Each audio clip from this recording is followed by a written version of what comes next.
I pledge allegiance to the flag of the United States of America and to the republic for which it stands, one nation, under God, indivisible, with liberty and justice for all.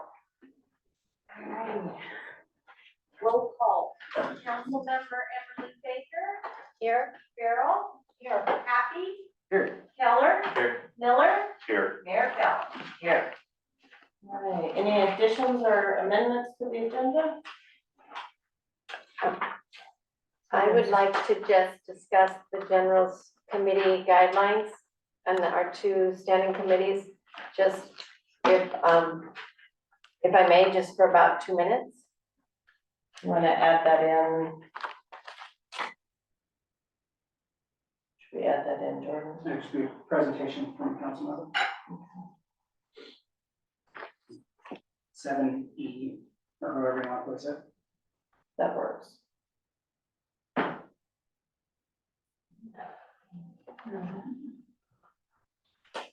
Let's see, so we have, so Councilman Baker, it'll go to 7E. And then adoption of consented agenda with the amendments. Let's approve the agenda first. No, I got some information. Not necessary unless you want to, it's fine. You don't have to make a motion to approve. Thank you. All right. So I guess we're not gonna make a motion.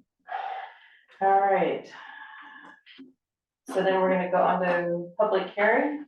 No. Oh, The consent agenda, so motion. that's the amendment to the agenda, we don't have to vote. Thank you. So adoption of the consent agenda, and a motion. To adopt. So I moved to approve the consent agenda. The consent agenda as written. Is there a second? I second too. All right, discussion? All right, roll call vote. Councilmember Emily Baker. Aye. Farrell. Aye. Happy. Aye. Keller. Aye. Miller. All right. Mayor Kell. Aye. Now public hearing. No public hearings today. Action items? None. No action items today. Okay, parents and interested citizens to share a variety of perspectives. Tiffany?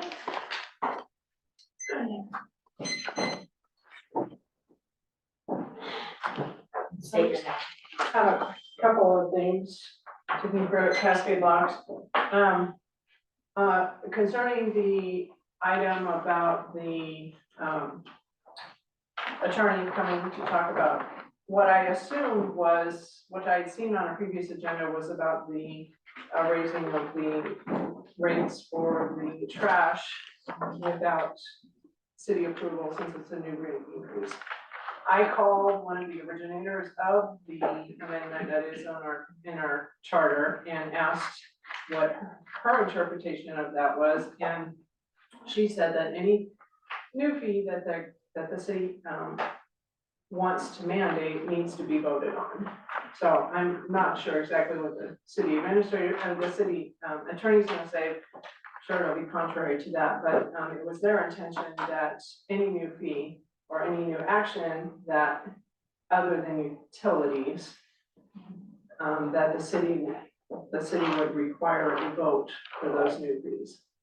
And another thing I noticed that's missing on the agenda is the MOU to provide electricity for Roundhouse. I don't know why it's still not on the agenda. I can answer that for you. Okay. Roundhouse. Well, hang on a minute. I'd like to hear, you've got 3 minutes, so Okay. we need to get through those. Because if it's not, contrary to what the attorney says, as far as the council, if it's something the council wishes to pursue and they take a vote, and there's a majority of people that want to pursue that, then that should be on the agenda, regardless of whether the mayor puts it on there or not, it should still be on the agenda. So, and I would, I mean, you don't have to answer tonight, but it should be on the agenda as something that should be looked into because it's coming down the track. Thank you. Okay, now, So to answer your question about the MOU, that is not on the agenda due to the court request at this time. They want to hold off on everything. now, Roundhouse themselves has requested not to have the MOU yet until the court seats all their members. Okay. A little bit of it. Okay. All right. Any other appearance of interested citizens? No? Okay. All right, reports and presentations, city committees? No presentations today. Presentation from State Representative Jeff Helfrich. You're up. Thank you, Madam Mayor, council members, staff. For the record, my name is Jeff Helfrich, House District 52 State Representative, which I was listening to earlier discussions at your work group, but sorry that I was a little loud in our discussions in the back over the home week here, but wrestling with those decisions and those things about the ballot measure, about raising taxes and fees, those were tough discussions, and that was placed on there that added a lot of burden, but there's a reason the voters voted for that. We did place it on the ballot for this EMS and it did pass my last term here. So those are questions and things you're gonna have to answer and wrestle with the voters. And so I've sat here and it's like, oh yeah, not much has changed since 2015, 2014 and stuff like that. So we're still there talking about it, which is good. It's a good robust discussion for that. So what I am here today to talk about is what I was able to do in this legislative session. And Councilmember Keller, I was actually had an opportunity to talk about this time last summer about being state representative class. It was very nice, and so I'm waiting for the invite to come back as state representative to talk about some stuff, and so it was a good time to be there. So for that said, this legislative session was somewhat interesting. We had a walkout with the Senate. Those revolved around 2002 and 2005, an abortion bill and a gun control bill. The abortion bill is more about taking away parental rights for we can just move away from the abortion and everything else. It's about parental rights. 15 to 10 years old, a parent wouldn't be notified if something were to change or something happened to a child who needed an abortion or when they have transitional surgeries. And that to me was that's I'm a parent. I have a daughter who's 11 years old, and so those things are important. We have to have those discussions and have to have those things. And if a young child does get pregnant, under 15. There's a problem, it's, it could be a neighbor, it could be a relative or something like that. You have to have that support system. That's my personal belief. And so the parental rights were brought back into 2002. And so that was a good thing. So the Senate did come back. That said, we were able to get a lot of stuff passed, and I was really proud to be a part of sponsors for some of those.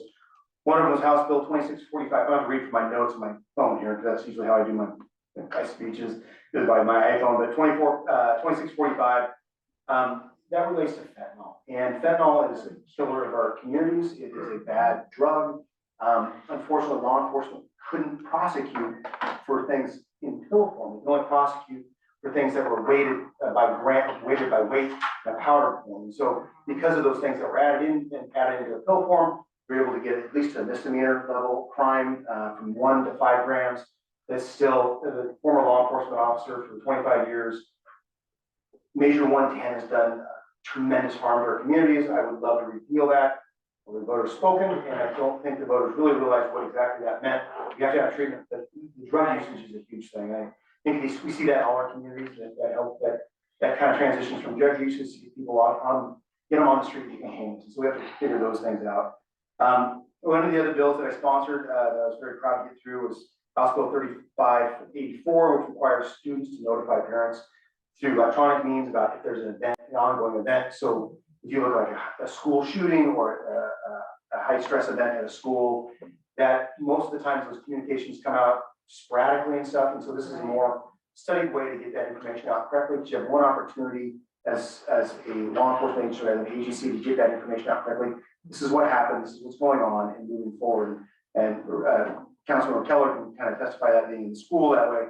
You have those opportunities to get the information to parents, because I was at the Reynolds High School shooting, and there was people. I was the first responding Portland unit that got there. I took it out of the outside perimeter scenes, and we were to get that information to the parents, because you have people showing up with guns and firearms, like, I want to protect my brother, my sister, Right. whatever it was. That can create that's a bad recipe happening right there. So getting that additional information out there. So that was a study that we created to get the schools all on board, get that type of system. I would look at it as a Amber Alert. It's just not for certain, it's just not for tests or anything. It's an actual event. So that way people won't ignore that, because that's very important to that. The other one that I didn't realize we didn't have, but it's House Joint Resolution 16, which involves impeachment for public officials. So if you look at the Secretary of State and the MOTA issues that are going on, there was no mechanism within the state body, within the state constitution, that allowed for impeachment. And so if articles of impeachment were drawn up, the state legislature would do that, and then we hand it to the courts to keep it out of the political realm, to figure out what they're going to do with that. And that was really important to get that on the books, because we're one of 3 states that doesn't have impeachment ability. And so if you look at the former governor, Kulongoski, with his wife at the time, and all the shenanigans that were going on there, he had to step away from that. And so that's how Governor Brown came into office, was because of that. There's no ability to impeach because of that. So for me, my committees, I am the vice chair of housing and homelessness. I sit on semiconductors, transportation, and ways and means, joint ways and means public safety. And so the joint ways and means public safety is the money portion of the legislative body. The things that I pushed were full funding of the state police budget, which is important because that allows more troopers to be on the street. They're able to get their recruiting done and get everybody there. The other part of that is there's a backlog with State Police Academy, and that backlog was created because of COVID. And so there's a decline, there's an ability where there's less people are able to get in the academy, they only have certain lines they're able to follow. And so I worked with the Department of Public Safety and Standards and Training, the Police Academy. They figured out a plan to be able to, instead of 40 bodies in a police class, they can have 60 bodies, which would mean there's an afternoon shift. And so they would have the same training, the same amount of safety protocols, but they're able to get an extra 20 bodies in there. So within a year and a half, they should be able to get back on track to keep the police fired, or keep the police hirees coming in, because there's a time limit from when the police officer's hired to when they can attend the police academy. So this allows for that ability to happen. So that was a big one for us. I'm very proud of that moment. And then there's the other stuff that we talked about. Let's see, 2001, it was a bipartisan homeless package. I talked about that on the news. It's about homelessness, it's not about housing. We were able to get money out for shelters and the people that needed it. Unfortunately, under the governor's emergency order, it covered, there's 8 continuums of care within the state of Oregon, it covered 7. The 8th was basically the rest of Eastern Oregon and down south, which left out Hood River, Wasco counties, which is part of the district. And so that left a lot of that out. So we're able to get $27 million for that, those needs that are sitting there. And so Hood River and Wasco County received their portions of that and getting their money out. But the other part was in that package that I was able to help negotiate, was we were able to get $5 million for our fruit growers. And Hood River and Wasco counties have probably the largest fruit growing operations here, and they have on-farm housing. And so what that means is their farm labor that works on the farm housing, they get to live in a house for free. But though that member, that worker, gets to bring their family and live there for free. So it's an economic burden, or it's an economic boom for them. It's not a burden upon them to go find a place to live. And then they're able to have their family member save money and create that internal wealth. So they're able to go afford to be able to buy a house eventually. And so those upgrades, that $5 million for those upgrades, is because of the smoke and heat regulations that are created by OSHA, and then the spacing from this field being sprayed. And so that was to have the ability to create the windows and electrical panels and AC within these units. And when you do walk into these units, it looks better than what you'd see at a state park for their bathrooms and their facilities and stuff like that. So they really do want to take care of their workers. They understand that. Unfortunately, there's a segment of people that will put the growers in a bad light, which is not fair for them. That housing there is a resource, and unfortunately it's not recognized as it should be. So I'm very proud to be able to give them $5 million in grant funding, so they're able to do those upgrades with that. That's a big win. It's one of the first things that actually came out, and we were able to get that out right out the front of the door at the beginning of session. I'm very proud of that. It was bipartisan. They talk about working across the aisle, and I believe I've done that. I believe that we have the ability to We could talk about certain hot button issues on the left and right. We're working the space here, this middle area here. We need some stuff done. That's what you as an elected need to go do, get some things done, work together, get some things done. And I believe I've done that, I've accomplished that, and still keep working towards that, but it was a good start. The other, couple other things that were of note were the Senate Bill 599, which allows for people to create in childcare, home care, in their facilities and rental units before a landlord could oppose that. This allows, the landlord gets to pick what type of insurance, liability insurance is there, but they can't say no as long as all the criteria are met for that. And so we are in a child desert, a child care desert out here. And so It's a challenge. it is a Challenge challenge out for here. people, right? So they want to be able to, the parents want to be able to go to work, but it's choosing between work or choosing to stay home with your child. It's cheaper to stay home with the child, but now the parent can go work because they have another place that we can have childcare available for them. I think that's a big win. I just partnered with Senator Steiner Haywood, Senator Steiner. She is a Democrat in the Senate. She's been there for a long time. She's in charge of Ways and Means. That relationship is fostered from the first time I was there to now. And she asked that to be a chief co-sponsor on that, has ever get that pushed through the House. Was really proud of that effort too, because there's some naysayers on it, and it's like, why are we having naysayers about having childcare? You know, as long as they meet the criteria, let's get this done, let's get it done right. So we talked about the Christmas tree bill. You probably heard about that. Christmas tree bill is your public dollars. Interesting. Yeah, your public dollars about that. your public dollars that go into the government, and then we try as legislators to get stuff back to our communities. The elephant in the room right now is the Bridge of the Gods. I wasn't able to get that across the finish line. There's some information behind that. I'll get that at the end, but we're gonna address that in short session, but it's unfortunate I wasn't able to get that across the finish line. We got the Hood River Bridge, but I'm gonna kind of go down some of the stuff we were able to help fund projects in the district. When I talk about in the district, I can talk about our home of Hood River where we live at, but the district actually is from the Dalles Dam to the Sandy River, downriver to the Sandy River into Gresham to where it's Highway 26, goes back east on Highway 26, goes around Sandy, and comes back to the west and south for a little ways, cuts all the way back on the backside of Clackamas County into Clackamas, Wasco, right at the Warren Springs Reservation, goes down the line, and I catch all of Hood River County, and the backside of Wasco County, again on the backside, so Mosier, then back into the Dalles Dam on the backside of that. So Beaver Creek that way? yeah, Beaver Creek, I got Boring, Malala. Damascus and all that. I don't have Malala, but I got Beaver, I got Boring and stuff like that. So we talk about diverse districts. I know I have 3 of the 7 wonders of Oregon. We've got multiple falls, we got Mount Hood, and we've got Columbia River Gorge. So Yeah. when I hear my counterparts down in southern, oh, beautiful coast. Yeah, come out to my area. Let's go see our district out here. Very proud of that. That said, what I was able to get back to the district here in Hood River was $42,000 for costs associated with planning and cost replacement of Hood River County courthouse, which is a big thing. They made some improvements, but the courthouse is a big portion of the budget there, so we have to get money there. The 1.5 million for the Gresham Barlow School District for healthcare center, that's a big thing for them, for making sure the kids have a proper healthcare.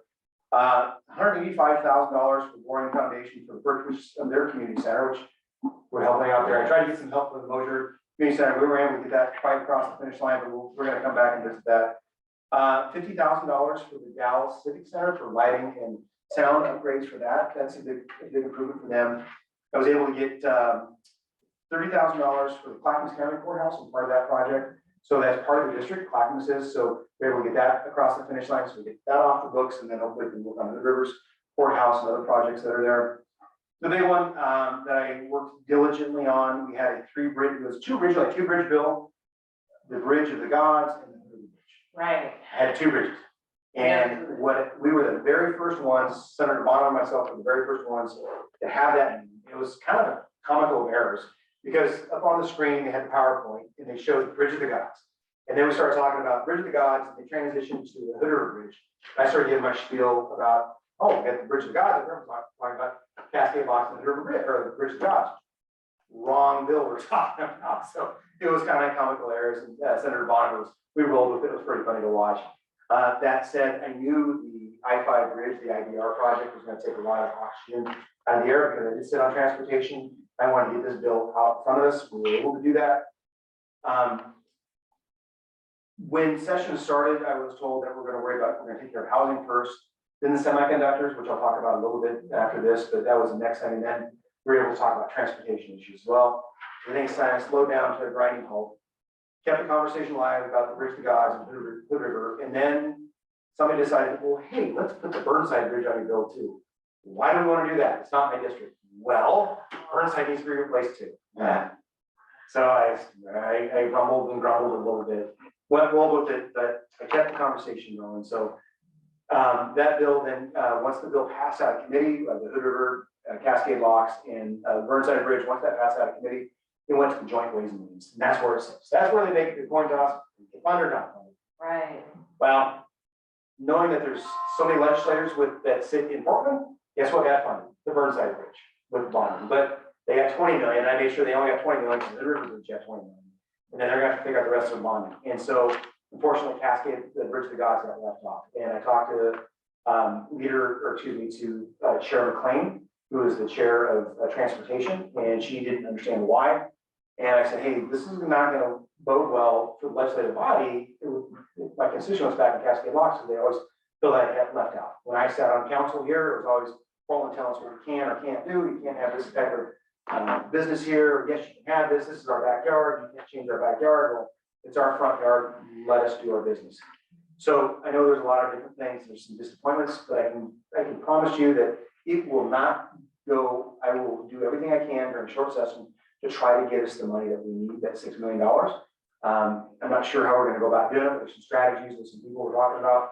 And so we're gonna work on that. And that's my commitment to do that because that's important, because it is a pathway to Stevenson. If you don't be able to have truck traffic on that bridge, you can't, get the goods and services to the market and to everything else over there, because they're gonna have to go all the way down to the Hood River Bridge or even the Dalles Bridge, or come across on the 205 bridge on 14. And we've all taken those turns on 14, and that is not a fun drive. No.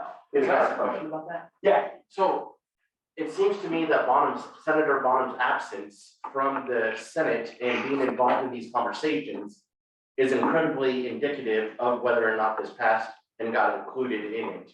So, I mean, what influence did he have as you guys were working together with this and he was protesting and not being a part of his responsibilities? so we had, I were on both bills. Yeah, both were both sponsors of the bill. So to say that his absence or things that may have stopped that bill, well, I got the Hood River Bridge bill. So, but we're on both bills. I talked to Senator Steiner. I asked her point blank, why did the Burnside Bridge and the Hood River Bridge get funded, but Bridge to the Gods did? She said, the Burnside Bridge is seismically unsound. We have no other ways to, no other bridges that are seismically sound to get emergency vehicles or traffic back and forth when the bridge happens. So, well, I said, well, the Tillicum Bridge, the Max Bridge, just great point, but the on and off ramps aren't seismically sound. I'm like, well, who's the genius that did do that? I don't know. But if they didn't have those seismically sound, that's the problem. And so then they said the Hood River Bridge is the one that's in dire need. It's the footings are going bad, all these things. She goes, right now, as it stands, they believe the Burnside Bridge was still seismically okay. And so they only had so much money in the pot. The other bridge that got funded, the Walk Bridge, that did not enter transportation. That didn't come across our desk in transportation. But you have the Christmas tree bill ask that I talked about earlier. And so Representative Krupp, Representative Levy, those were on their ask list to get that funded. And so she told me that's why those got funded was that way. And so it wasn't because of Senator Bonham's being there or not being there, because I was advocating for all those, our two bridges. But you wouldn't believe how much. No, I'm not questioning you. My question is, would it have helped if he was present? That's a question I don't know. I can't say yes or no, but what I can say is when I asked her point blank about that question, that was the answer she gave. And, I have a good relationship with the senator. And so that I take her to word for that. So the walking bridge, is that the one in Bend? Yes. That got funded? I was wondering how that happened. One of life's great mysteries. To for movies, Top Gun Maverick. Can One of you, my great mysteries. does everyone know about the Christmas tree bill or have any, can you maybe explain that a little bit? So the Christmas tree bill It's is, interesting. it's this bill that at the end, you put all your top priority funding projects on a list, you send it into the chairs, and then you'll lobby for those, you'll lobby for your, what you want to see in your district.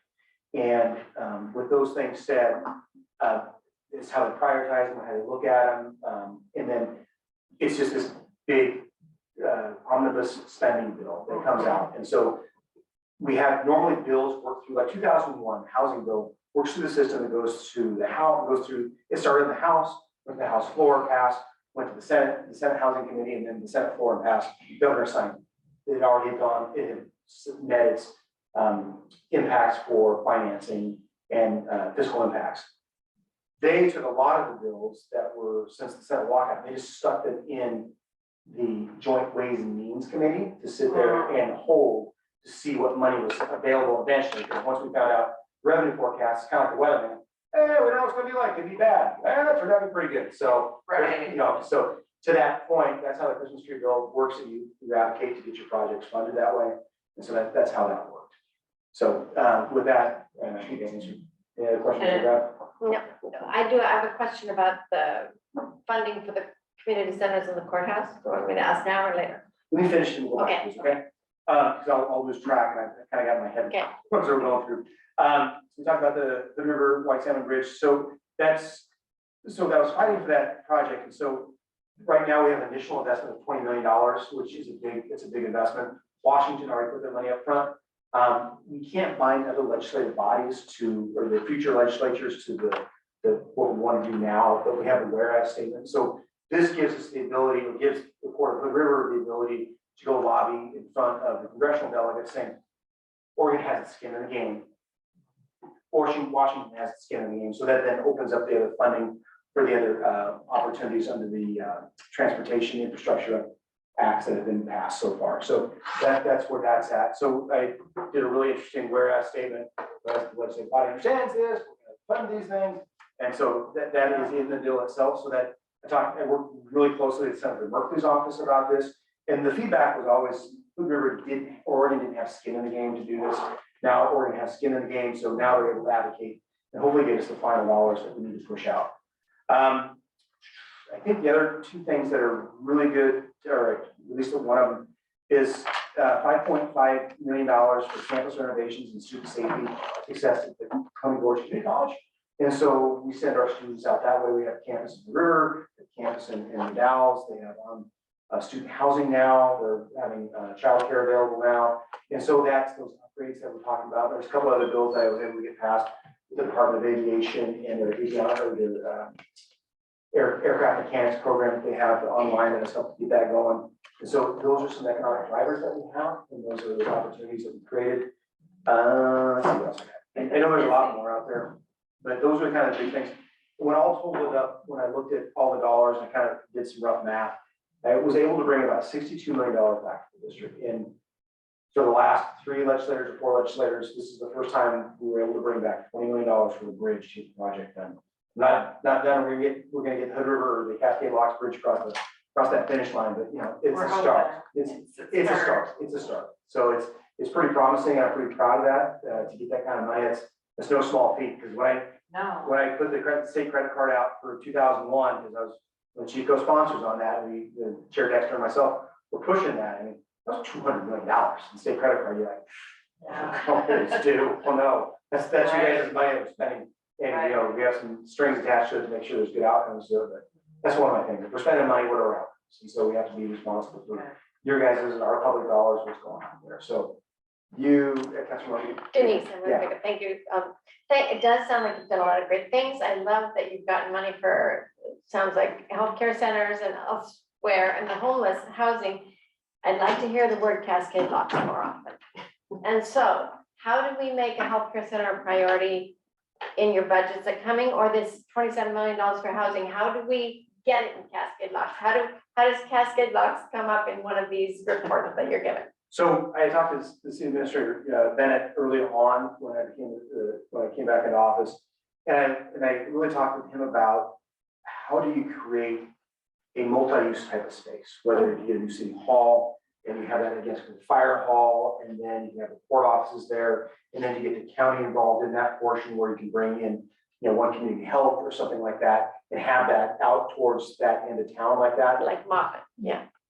the one that didn't mop it, yeah. Oh, no, I'm sorry, I'm sorry, I'm here by the fire hall. No, we want that, I'm talking about the building they built in The Moffitt. Moffitt. Yeah. And so one of the things we kind of, that long-term, like strategic goal. And so it's gonna come from you all as a council, like, here's our plan, Representative Helfrich, how can you get us across the finish line for this? Where do we then start making those relationships with the state government, on the committees, wherever that's at, to create those opportunities to get a facility like that built and then have a multi-use, because I personally believe a multi-use facility is gonna be more advantageous, and that is where you get more partners in a building, and where it's the cost sharing of that. So you don't have to worry about the revenue portion, as you guys are talking about the work session, how to raise more revenue. Well, if you can flatten out the cost, and everybody's paying a little bit into this, and have more of a combined workspace, and have these different buildings, it's a footprint that's not having to bring more, your water, sewer, electrical in. Those are all cost drivers in the building type thing. So that's where we're at. So what I'm hearing you say is if we had a plan and we came to you with this help center, then that helps for you to report next time. Right. You got money for that. Yeah. How about this housing money, 27 million? Too late for us to be a part of that? It's how, that's the homeless stuff, that's homeless, Yeah, not housing. Right, well, we have homeless issues Right, here. and so that will go through the county, you want to talk to the county about getting the money through the county. That's how you, that's how you That can access that. still come Yeah. when we have an idea, and they might help suggest ideas Right, as well. that's where your city administrator plays that role, and having that strategic relationship with the county administrator and working through that process. As I'm just being a little selfish here. Well, no, I Like your get it. Cascade Locks, Trust me, when I hear Cascade Locks, this is, because this is, especially since this- Bridge of the this- Gods this is- got cut. this is near to my heart, and it's not lost on me, trust me. Thank you. Thank Yes, sir. We have another great need here, and it deals with transportation. The completion of this big bikeway that's stretching through Mitchell Point and comes out at Wyatt. Yeah. Which means we have all these bicyclists now that are coming through here. You're looking at the gals on the committee, don't push that, okay? Yeah, they're coming across the bridge there at the industrial park and coming up Forest Lane. Forest Lane is such a narrow Right. area. Plus, we have all that new housing coming in on Forest Lane. We need some work there to create a bike path, to create a wider Forest Lane. Right. You know, and of course, Cascade Locks is small. We don't have those sort of finances. So if I remember right, Forest Lane is part of Highway 30, which is ODOT. Yeah. Right, and so one of the bills that I was chief co-sponsor on is open highways.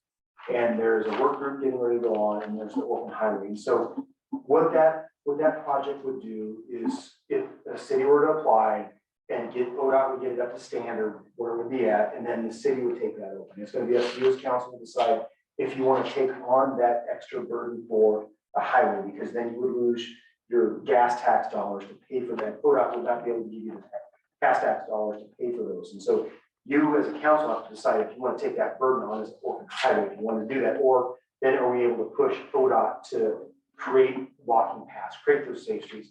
There is a bill that we did do talking about the Safe Streets Connect Oregon. There's an opportunity for that. There's some grants out there. Again, ask your city administrator to kind of push towards those. My office is more than willing to help, try to guide and get you those answers, but it has to start with you guys first as a council. It's a resolution, getting it to me, and then I can push it through how do we do this and get the ODOT engaged in this, because when my office makes a phone call to the director, it's a little bit different than when the city administrator calls and tries to talk to the director, because he has to come talk to the vice principal. It's like, hey, what's going on? Why are we not doing this? And so I found that out. It's rather entertaining to watch that sometimes. Did I answer your question? Well, on that note, I mean, we literally have school children walking down that road, because there's We no. used to live at Shaw Hall. Yeah, so you know. I trust me, we know, my wife's back there, we know this, and we know it really well, it's not lost. So I just want to make sure I understand kind of the conversation that just occurred. You said that we can apply to, we can ask ODOT to take care of installing the sidewalks, widening it, but then we'd have to take it over as an orphaned highway. So there's a bill that was talking, so it came from Representative Hall, who was in Tiger. They have 217, and there's another highway that goes, Hall Boulevard is a highway. And so the ODOT hasn't been taken care of because it sits in the city and they don't have enough funds.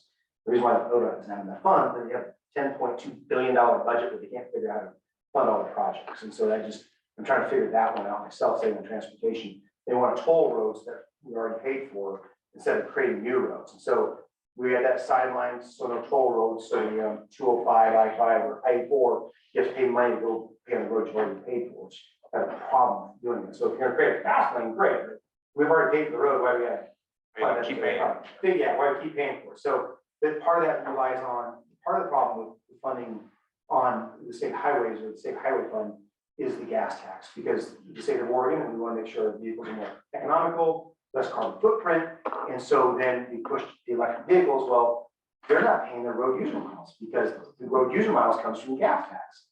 And so gas vehicles are now more efficient, they're using less gas, and so there's different ways to look at it, how it's going on. I'm not sure what the answer is to that, but to go back to the original question, the orphan highway, there's a bill, there's a committee that's gonna look at orphan highways, and if Cascade Locks would like to take over Highway 30 as an orphan highway, what does that look like? How does that process look like? What does it look like?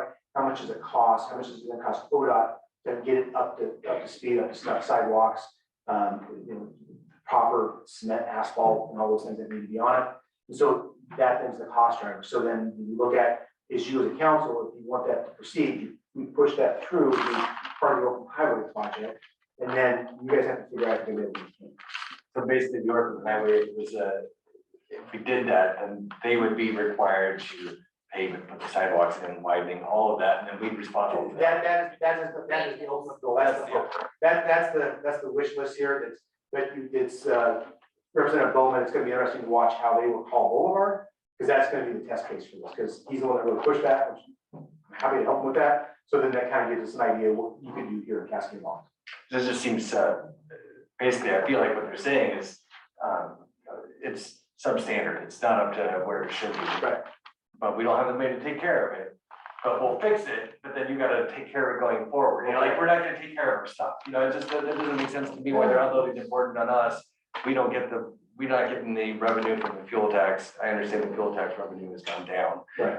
And they've got funding issues, but it's here we are with Forest Lane as an issue that we There's a bunch of ways you can look at figuring out revenue and generating that, and how do you flatten it out across everybody, just not certain ratepayers paying certain things and stuff like that. So yeah, it's a tough conversation to have, I don't envy you guys in your seats, because your constituents go, I don't like what you did. It happened to me a couple times, I get it.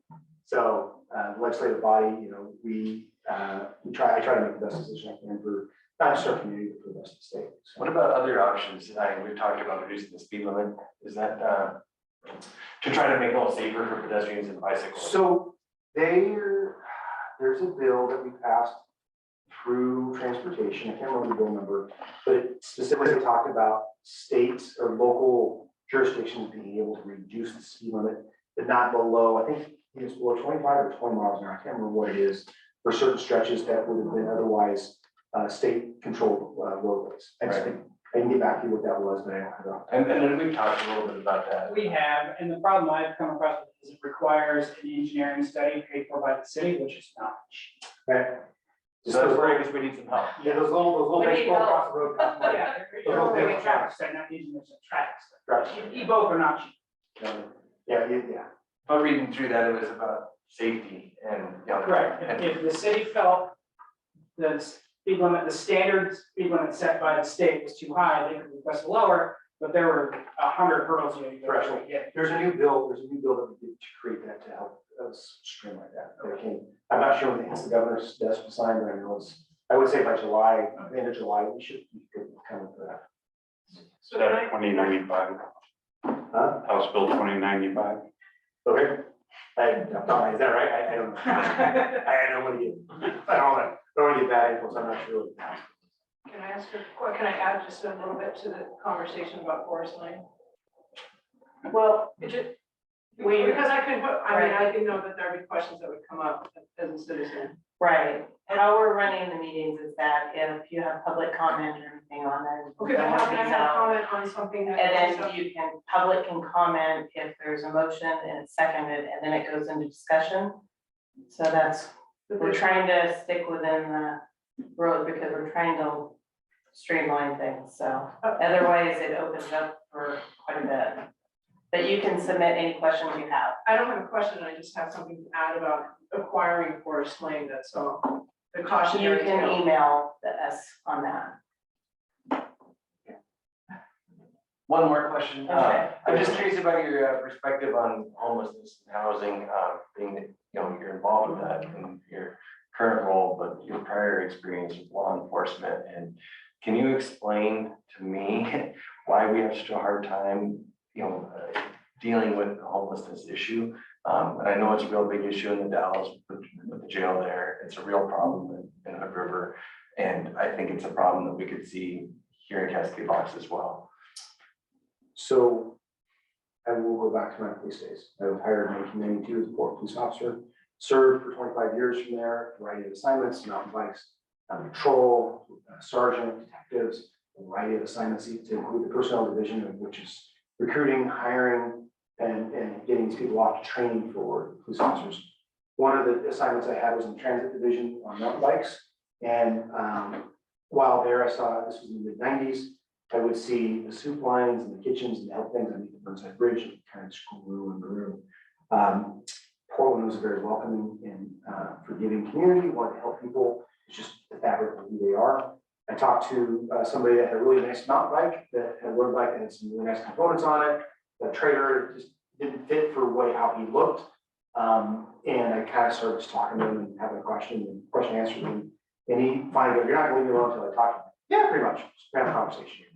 And he told me he was involved in a horrific car accident where his wife and young child were killed by a drunk driver. He injured his hands. He was in New York. He was a diamond cutter. And he went off and became an alcoholic and self-medicated. He then had somebody wrap their arms around him and get him back on the straight and narrow, get him on the wagon.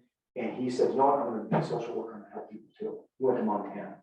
And he said, after a year of trying to help people because he believed that was the right thing to do because somebody helped him, he saw that there was a motive with some people that they didn't want to stay off the streets. They just wanted to be homeless. They wanted to have things for free. And they had him, he showed him a map. This person showed him a map of the circuit that they did.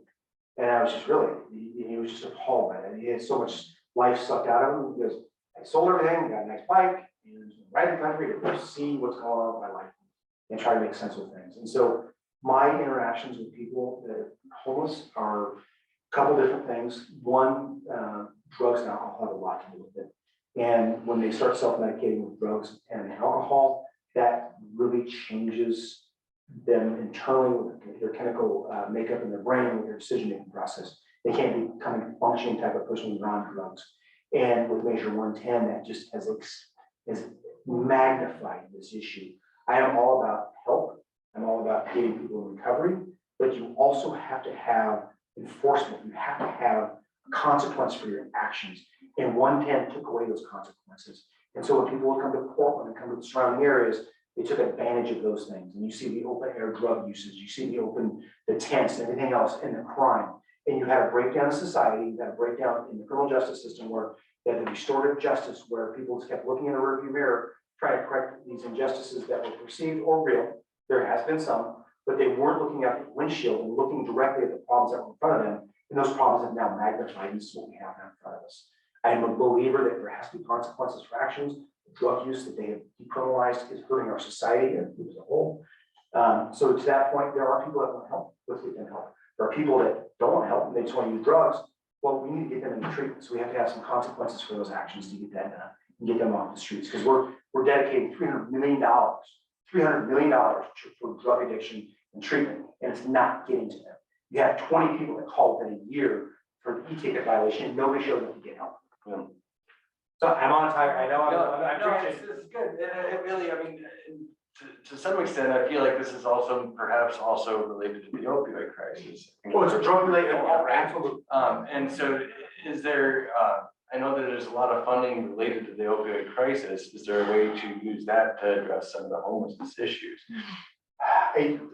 Unfortunately, I think the homeless issues have driven a nonprofit industry into creating more jobs and more of these things and not trying to solve the problem. I've yet, there are some things, if you look at the river down on Cascade Avenue, there's little white buildings that they do not get to use drugs. If they are allowed, they get to live in these homes, they get help, they get the skills to get things up. And Congressman Walton, who is our neighbor, said, I was worried about the blue tents and all this stuff, and I was looking down there, that's really literally in his backyard. He goes, I am pleasantly surprised that there's no police calls, no loud music, no partying down there. So when it's done right, and this help gets there, it can get there. But if it's just throwing money at something, and, well, here's a tent, we'll take care of you, it's not the answer. So as I understand it, if you don't have a place for people to go, you can't kick them out of their place where they're habitating. Is that a simplification, but That's the next report of the Boise rule, right? so why is it we have homeless people living on the street in Hood River if there's a place where they can go?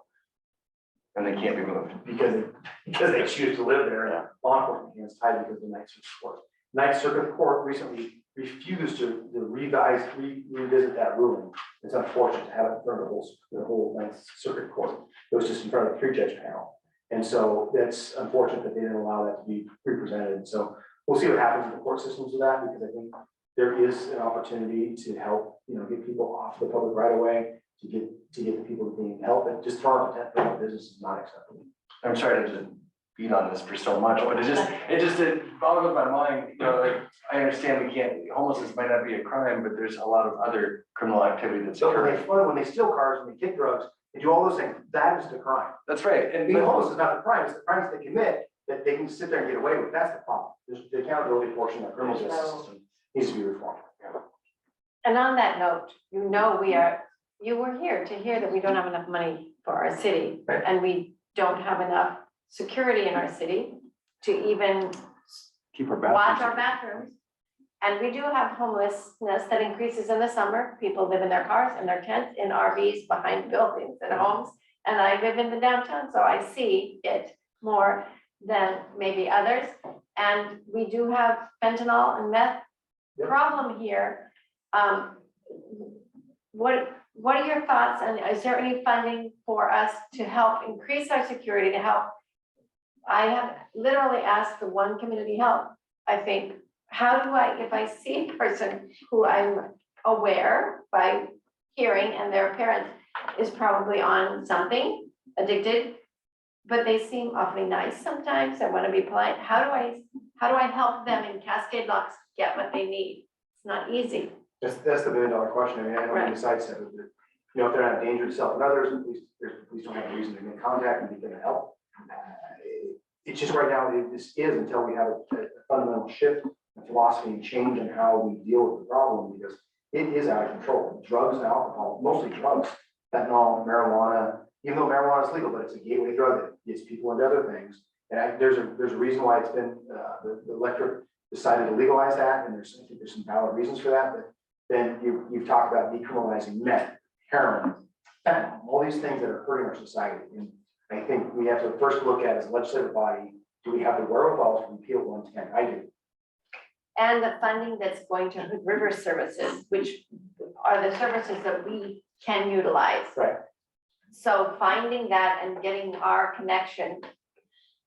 Do you help with that? We have to look into that. I can help facilitate those conversations, but it's the city administrator and the county administrator, and working through those things. I can only have so much within my office that I can do. It's just self-governance at the local level. I believe that's what you guys are elected to do and be a part of. So go forth and do it. I'll help you.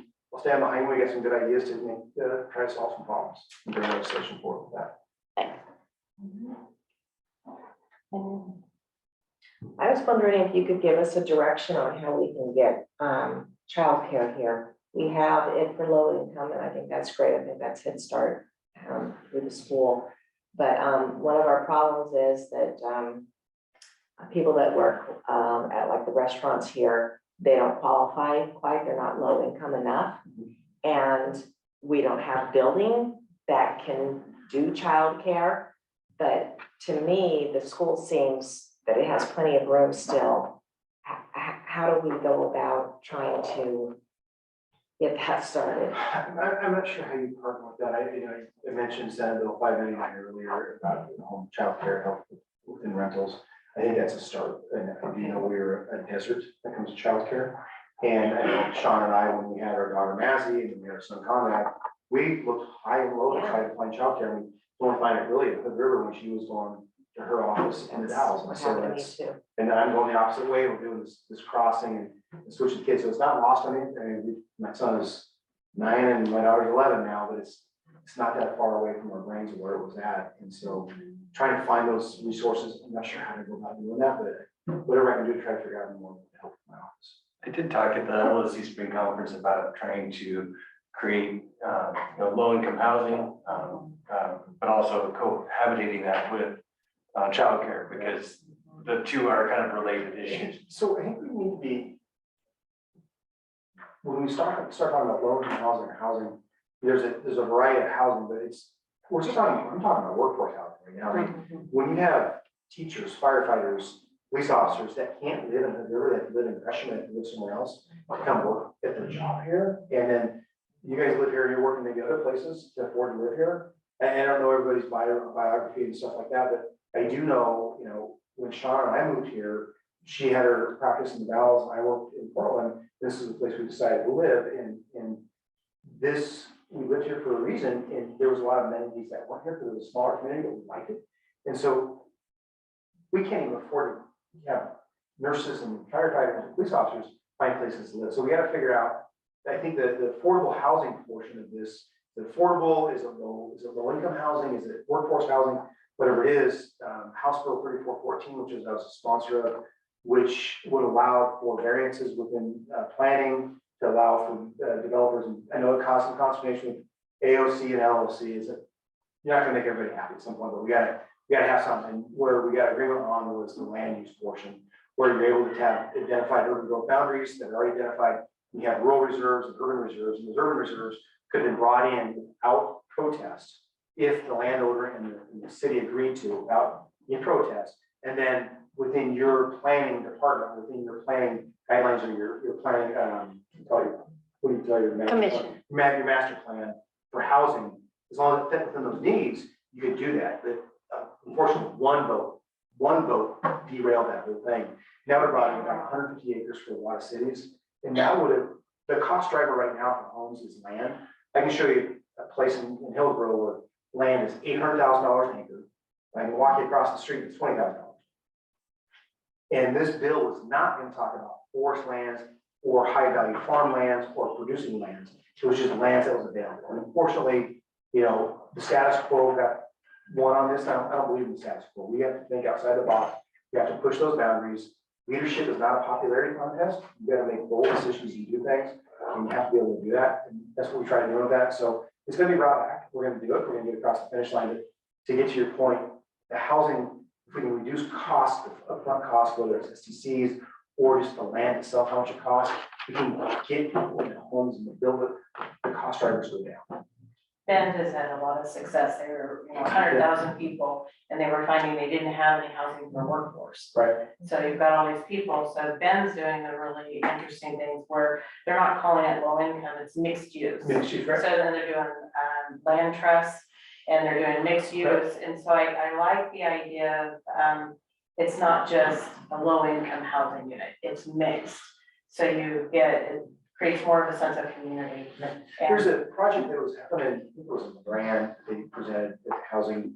And there was a VA side of it, they did for veterans, but then there was non-veteran members, and they created a co-op. And so the person bought into, it's kind of a hybrid rental apartment, but it's an actual home. It sits within this community, and it's very small and platted out. But they bought into it and they paid their rent or their mortgage, but they were able to raise their credit score up. But then they were able to create some wealth within, create the opportunity for some equity within the house, and that equity was capped at a certain percentage. So then when they decided to get out of that contract, they would take their equity that they built to go towards house for down payment, and then the next person could move in and not have to pay the high rates to get into it.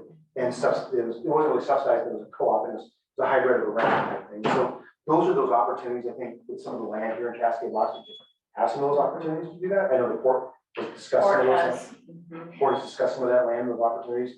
And so I think you have to really step outside the normal view of what you think housing is to get those people on those tracks, because I had a bill that we were going to take, you could increase your credit score through your rental agreement. So every time you paid on time with the rent, the matrix is created, so you can create a better credit score for you, so you can get a lower interest rate when you went to buy a house. So you have a track record of being a good tenant or be a good steward of your dollars, and so you could actually afford, wouldn't be a high risk for a loan, for a housing loan type. Did it change where now if you have a higher credit limit, you pay higher interest for home loans? They're talking, Is that I think it's at the federal level, I don't know if it passed or not. yeah, Federal stuff, I don't pay much to, okay, I pay attention to what I can have influence on. Federal stuff, I don't have much influence on, so. right. I know, I was like, I've worked so hard on my credit, yeah, if you have a lower credit, you get Yeah. better interest rate. Yeah, nothing else, it's been a pleasure to be here, I appreciate your time. Thank you. for Thank coming. you so much. Thank you, appreciate And it. if you do have any questions, please let me know. Okay. I'm here to work for you, here to get some things done. You've done a good job. Appreciate all you're doing. You're getting things done. We're trying, right? We got a lot more stuff to go on, but it's just encouraging. That would be great. Thank you very much, appreciate it. Good job. Thank you for your time. Thank you. Yeah, we'll get it. All right, next on the agenda, questions for city attorney Ruben. Is he on? Yes, it is. So I sent the questions, council had given me to Ruben, and we got this memo, we got to me right at 5 o'clock, so we're not gonna chance to email it out. So I don't know if you had a chance to read it, this is his response, I don't know if council wants to take a minute to read them before we dive in, or. We just start at the top and. Yeah, we can do that too. Ruben, does that sound all right? Yeah, that sounds fine. However you want to proceed, that's fine with me. Okay. Let's start with question number 1. We'll start at the top.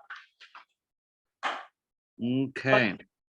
Ability to raise taxes, charges, fees, rates, considering the limitations imposed by the 2008 charter amendment.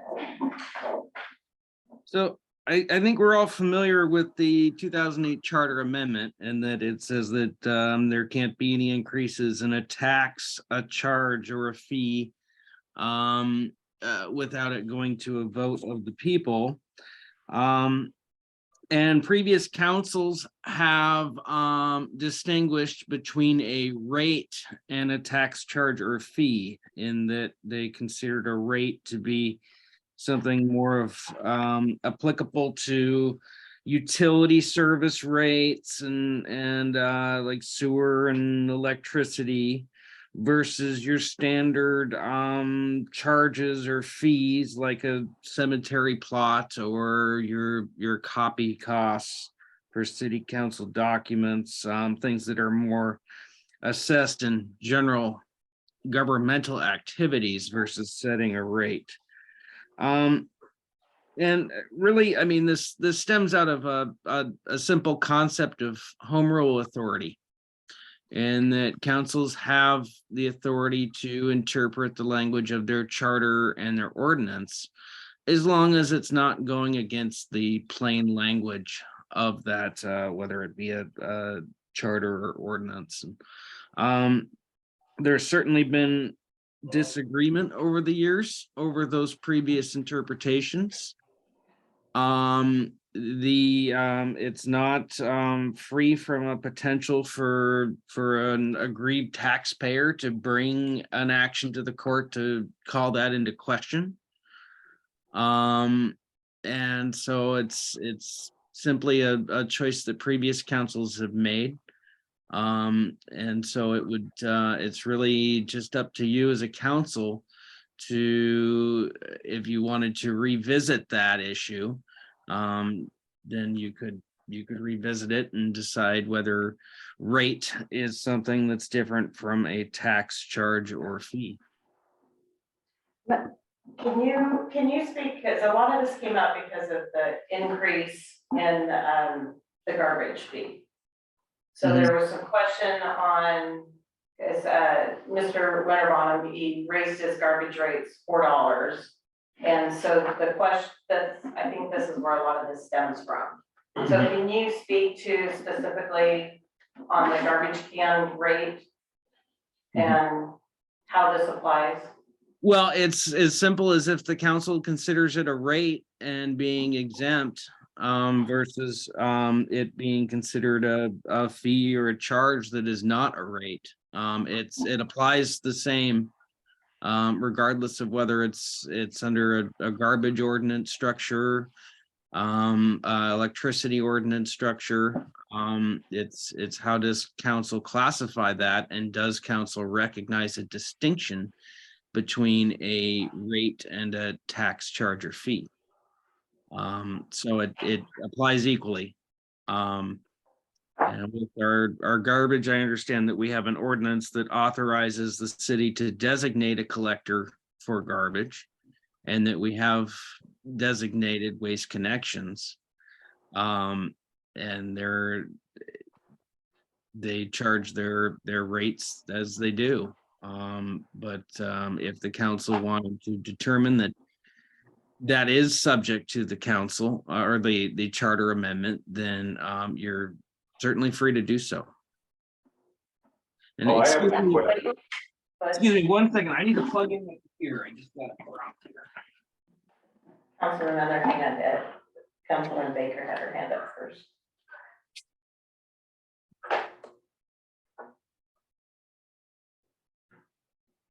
Okay, Hi, I just wanted to, you said it, but I wanted to make it clear, if I may paraphrase and you may agree, previous councils distinguished rate structure as different than the fee.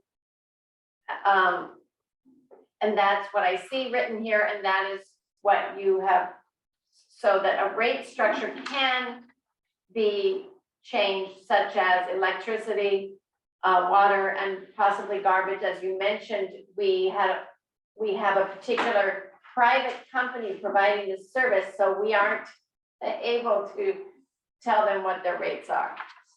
So that's my paraphrasing of what you said.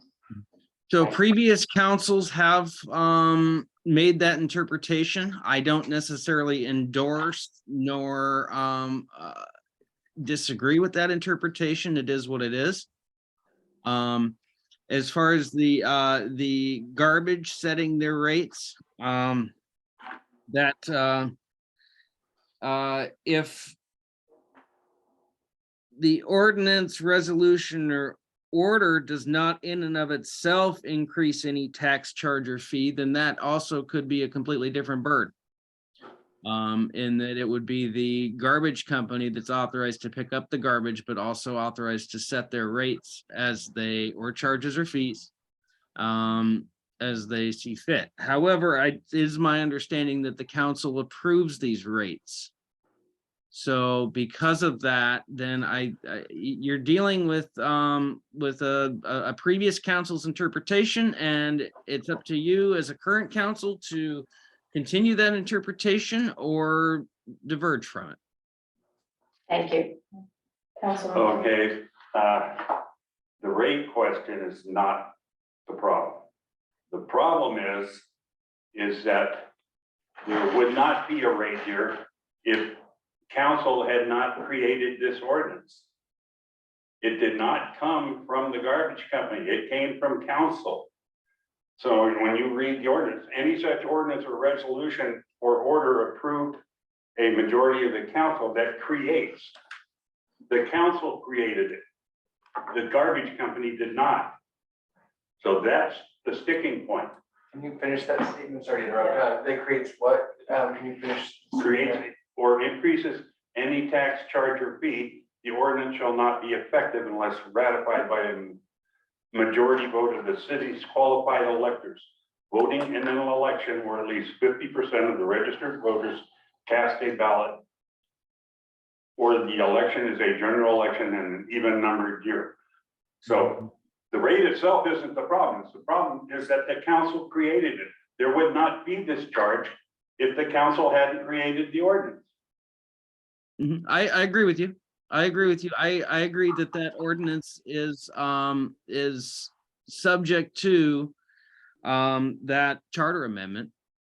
But in the same vein, it's also subject to the council interpretation as to whether a rate applies to the charter amendment. That's what I was just going to say, is that it says tax charge or fee, and as our city attorney has pointed out, previous councils have looked at distinguish between general government activities versus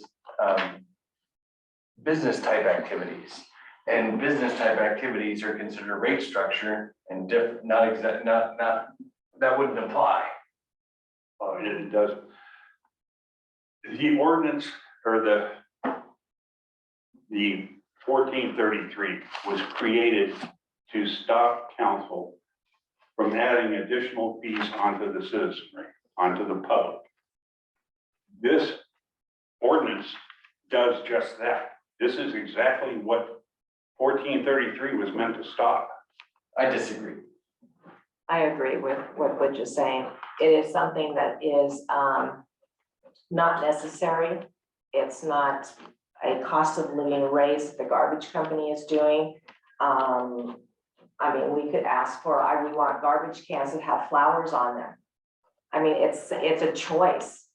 And we're not giving the residents of Cascade Locks an opportunity to tell us by vote if they want that choice. I guess my question is, I just read my utility bill and I didn't get a chance to vote on the loans that were taken out to improve the wastewater and the sewer and the water treatment, the water processing.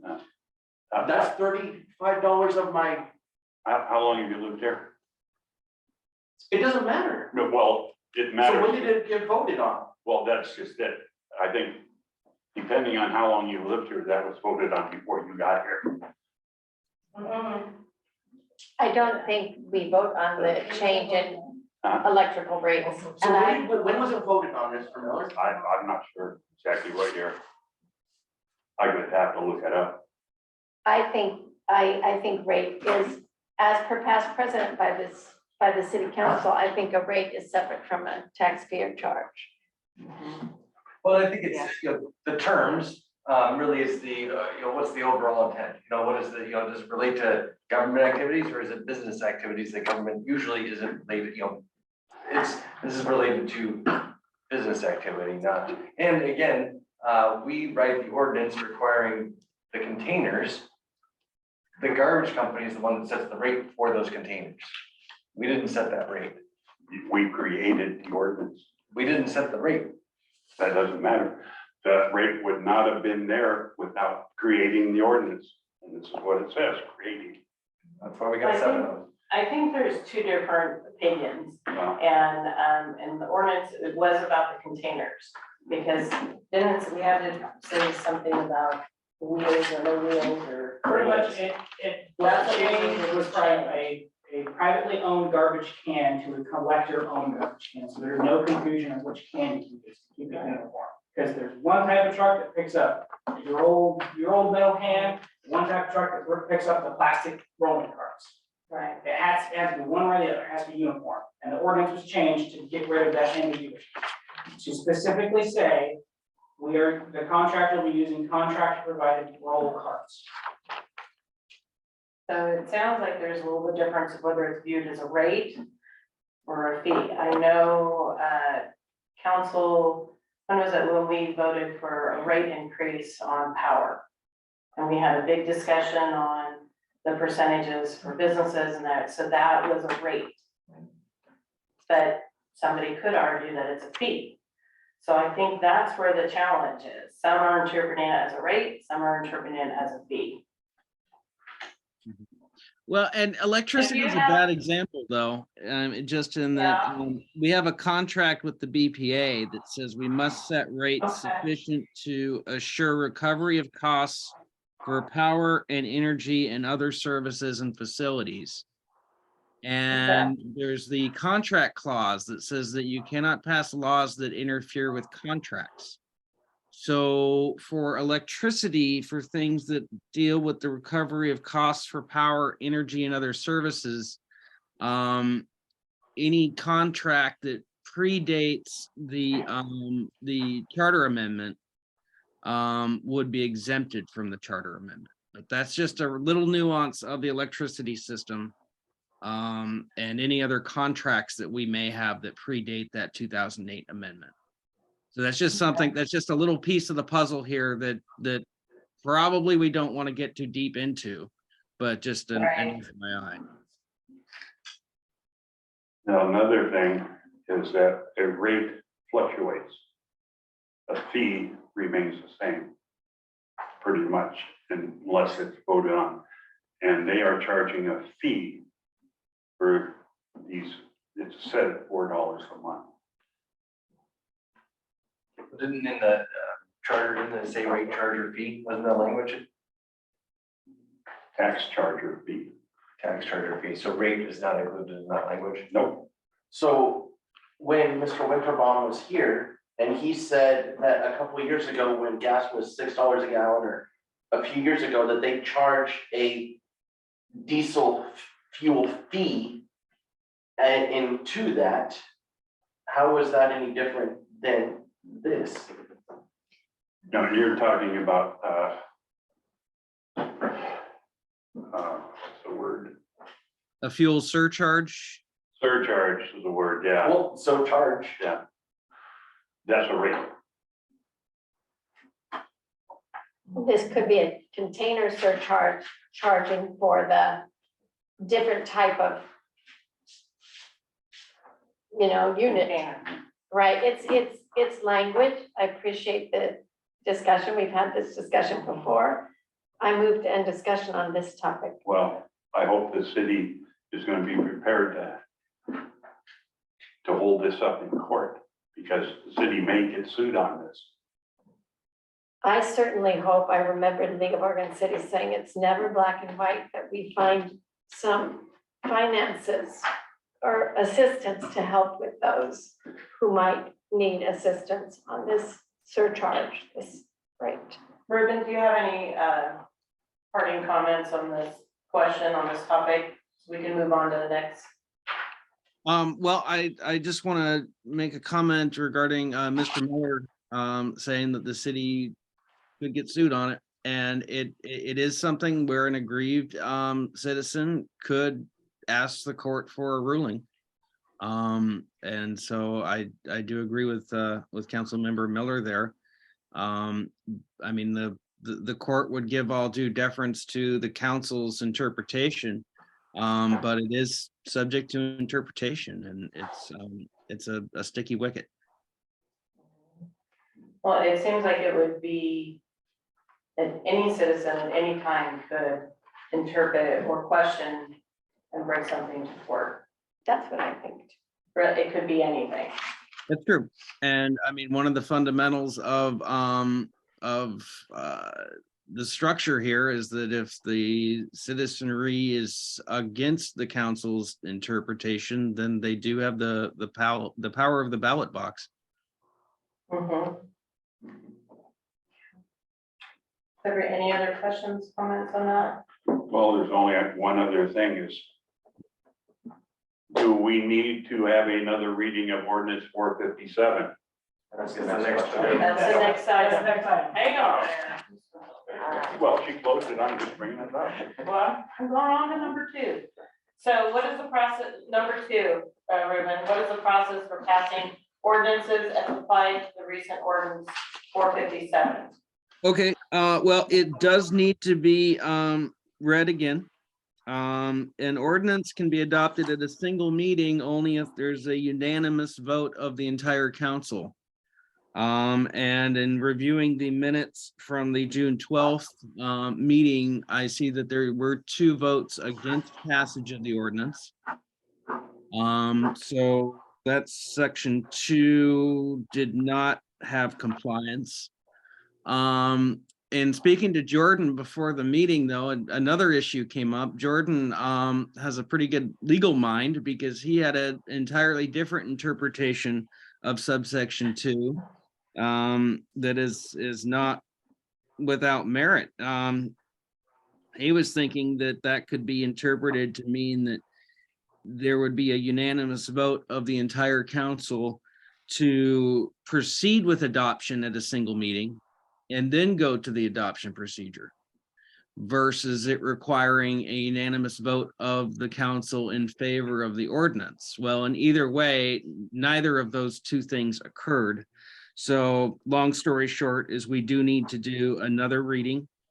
But it can be a reading by title only. We don't need to read the entire ordinance. Subsection 3 of the charter of that ordinance, section 32 of the charter, does allow title only as long as we jump through those hoops. Okay, so we need to do a second reading Correct, at the next meeting. Okay. correct. Okay. Did that answer your question, Councilman Miller? Oh, yeah. Okay. All right, number 3, are fireworks legal in Cascade locks? Okay, fireworks are legal in Cascade locks if they are fireworks that have been sold through a fireworks retailer with a state fire marshal permit to do so. Our ordinance 91.083 says that it's unlawful to sell, keep, or offer for sale, expose for sale, possess, use, explode any fireworks within the city except as specified by ORS 480.120. And what 480.120 lays out is it's a state statute that says that if you can possess and use fireworks that are legal in the state of Oregon, sold through an Oregon licensed retailer, then they're fine. So if you're going up to the Lions tent that's a license through the fire marshal retailer, that those are legal in Cascade locks, according to the way our ordinance is written. And that has to be purchased at an Oregon state fireworks stand? Because it would be a different law retailer. In Oregon. It So it could be does. Safeway, Fred Meyer's, But they could get it from They Washington. can't go to Stevens. they can't purchase, those are not approved. And can the fire marshal or the fire chief supersede this if there is a fire danger? I don't believe that the fire marshal can, but the city, there is a emergency ordinance. If there was an emergency situation, I would have to pull that. I didn't pull the emergency ordinance to see if that applied here, or who would make that decision. But that's the place I would go first, is if there's a determined emergency. Coming off the top of my head, if it is something where you absolutely have to act right now, the city administrator has authority, so long as they seek the approval of council at the earliest possible meeting. Otherwise, it takes a meeting of council, but the council can convene a meeting on 24 hours notice. So it shouldn't really be an issue. I did see a post from the Skamania Fire Chief that they were hoping for the ability to ban fireworks due to some fire danger and, in the Tunnel 5 fire. He couldn't, but that was because of the city council vote. So could our city council create such a ability for our fire chief to have that power? By ordinance, I could see you being able to do that, designating that the fire chief has the power to do so, and if certain parameters are met, or just that it's up to the fire chief. Yeah. Thank you. Any other questions on that?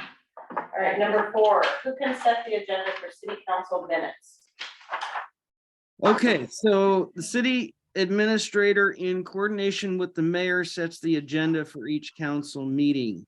So there's a preliminary agenda according to the council rules that's set by consensus of the council or by the mayor, city administrator, or city attorney. So basically, it's up to the mayor or the city administrator. If the council wants to put something on the agenda and the mayor and the city administrator don't do so, the council can compel that to go on the agenda by a majority vote of 4 council members. Any questions on that? All right, number 5, what are the mayor's functions as applied to voting and participation in matters before the council? Okay. This one was kind of interesting because I remember Mayor Cramblett did abstain from voting. Unless there was a tie. But the charter says that and this is common, that the mayor is a member of the council. The mayor is designated as the mayor, but still is considered a part of the council. And that it's the council rules it's the council members who take action by approving or disapproving of various motions and such. So there's nothing in the charter that says that the mayor cannot vote. And this also goes in line with that the mayor does not have veto power. Typically, if a mayor doesn't have power to vote, then they would be given some sort of veto power.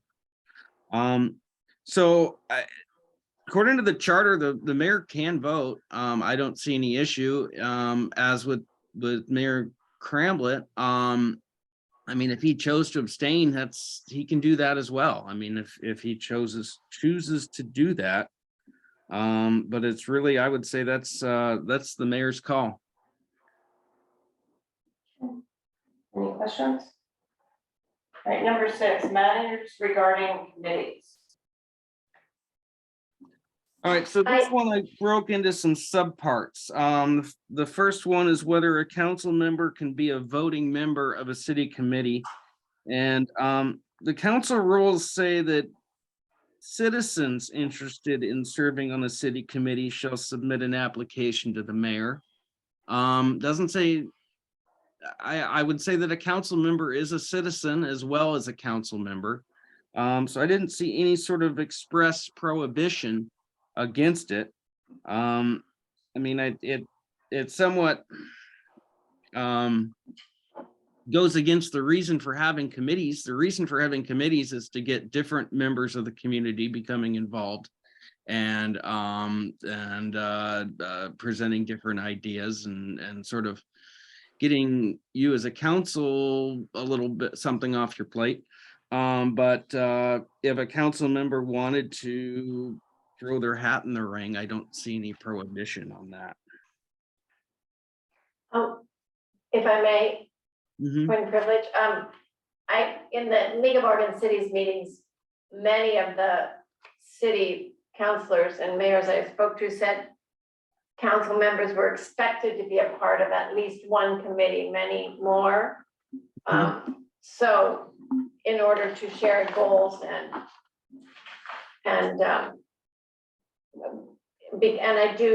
under matters regarding committee, you mentioned tourism committee has some guidelines. Also, the planning commission is noted in there specifically. I know that's a different term than committee, but it has some guidelines as well. I couldn't see a council being on the planning commission because the planning commission is making decisions that ultimately may be appealed up to the council. So that's quite a different beast than the committee. So Okay. I wouldn't see the planning commission being part of that. Although it said that the mayor can appoint liaisons to the committees, council liaisons. And go ahead. Oh, no, I mean, whether that's a liaison situation or a member of the committee, that's just, I mean, that's up to you as a council to determine what's appropriate and who's throwing their hat in the ring. Ruben, maybe you can clear up something, because I know in this, it says the mayor can appoint to committees, but then it also states in there that it has to have council approval. Yes. So the mayor names the name, the council then approves whether to appoint that person or not. Okay, perfect. Okay, can a city council member be on board of a city committee? Yeah, I don't see any distinction between being on a board or on the committee or whatnot. I think that's fine. As far as a council member sharing a personal opinion to city committees, that's fine. That's a First Amendment right. It just needs to be clear that it's the council member's personal opinion and not presenting an opinion of the consensus of the council. Or saying that that it's from the council, unless there is specific authority from the council to do so. If there's a consensus of the council saying this is our opinion, I want you to share it from the council, that would be fine. But otherwise, it needs to be very clear and should be stated that it's the opinion of the council member personally. Okay. I think that answered C. Mhm. And whether two council members can be on a committee together, I don't see an issue with that. I wouldn't want to see a quorum going on to a committee, because then you're having to deal with what a bit, that would then be another council meeting. So that just doesn't make sense to do that. Good question, so good question. Mm-hmm. All right, number 7, we have a standing park and rec committee in our documents. Can the council identify new duties and goals as a council and put out a notice to fill this committee? Yes.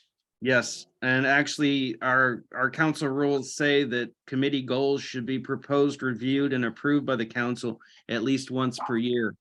Committees can go rogue, but really they serve at the pleasure and direction of the council. And so it's up to the council to identify goals and procedures and actions of that committee. And that goes along with number 8. Can the mayor and council decide committee duties and enact those duties? And yes, I mean, you do have you do have oversight over what's going on with committees. That's up to you, and that's also that council rule 10.5. And there was a distinction regarding temporary committees that was asked in all this, and that rule 10.5 doesn't make a distinction between temporary versus other committees. So the oversight, the review, and the purpose it remains under the council's control. Number 9, how should land use code changes be proposed? Mm-hmm. So if the city council has a proposed land use change that they want to bring up on their own, or if the planning commission does, I would recommend first going to the planner. You have a contract planner for good reason, and just present that proposal to get any feedback on whether it's advisable or constitutional, and just get that initial feedback. And also that's going to be, I could see in a lot of situations it being a help in sort of refining that proposal as to what you then get a consultant's opinion as to what's going to work and what's not. So then if the planning consultant has any legal questions about that, then they can always contact me, and then I can take a look at any sort of legal concerns that may arise out of that. Okay. And then the last question, is it legal for us to write on our planning department page that the city is looking into modifying some planning codes to benefit commercial and residential development, and suggest contacting the city if there is some concern regarding such modification? I think you kind of answered that, but. Yeah, and just to kind of follow up a little bit on that, I don't see that it's an issue of it being legal. I think that feedback is good. I don't see a problem there. And I could really only see this coming up when we're talking about a legislative issue, meaning we're making a law that applies broad brushed to a lot of different properties. I wouldn't want a invitation for feedback if the council is applying a set of facts to current law to a particular piece of property. So if someone's asking for a variance, I would not want to see it on the planning commission saying, should Mr. Jones get a variance? That would be very inappropriate, because that's when you're acting as judges and you're applying facts to law. But when you're considering broad brush actions that affect general zones of property and such, I think that's legal. If I may, I spoke with a planner from a nearby town who said that some of our codes are not welcoming to developers. And so that's where I wondered if that would be wise to say, we're working on it, don't Yeah. go away yet.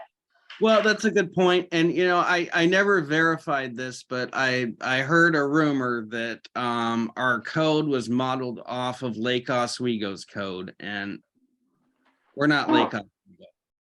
And I never verified it, but I mean, that's and I'm sure Lake Oswego's code has changed immensely since that happened, but in any event, that has been a sentiment that I've heard before. And I mean, if there's things you want to do, that's your job as council to do that, to make it more friendly development. Any other questions for Ruben? I know your time is valuable. Thank you. Okay, well, I'll sign off. Thank you for having me. Thank you. Thank you, Ruben. Take I care. appreciate it.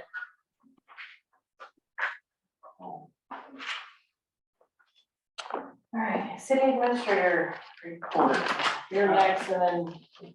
Yep, I guess I'll start with the apology on the ordinance, on the process of adopting that. I missed that one in the initial process that, so we'll get it set for next. My apologies there.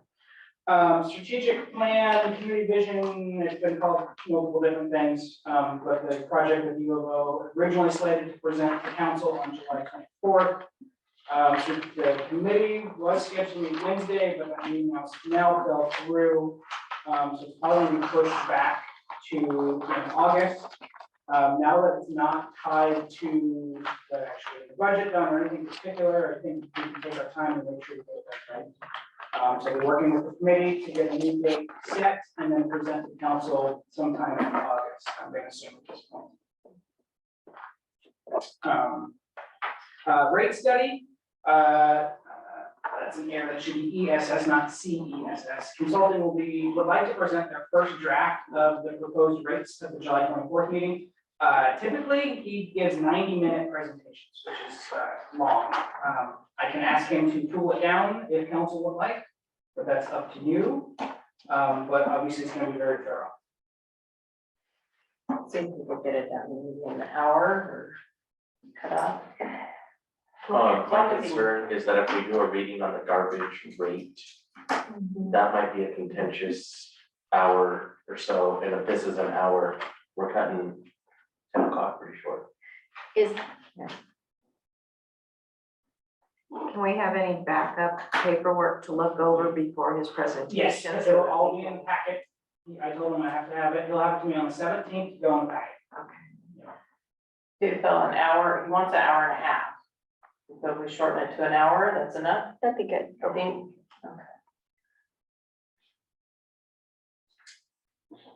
Again, this is the last time I hear this one. I'll be at the OCCMA conference next week, the 19th and 21st in Hamilton, doing some networking and hopefully some learning.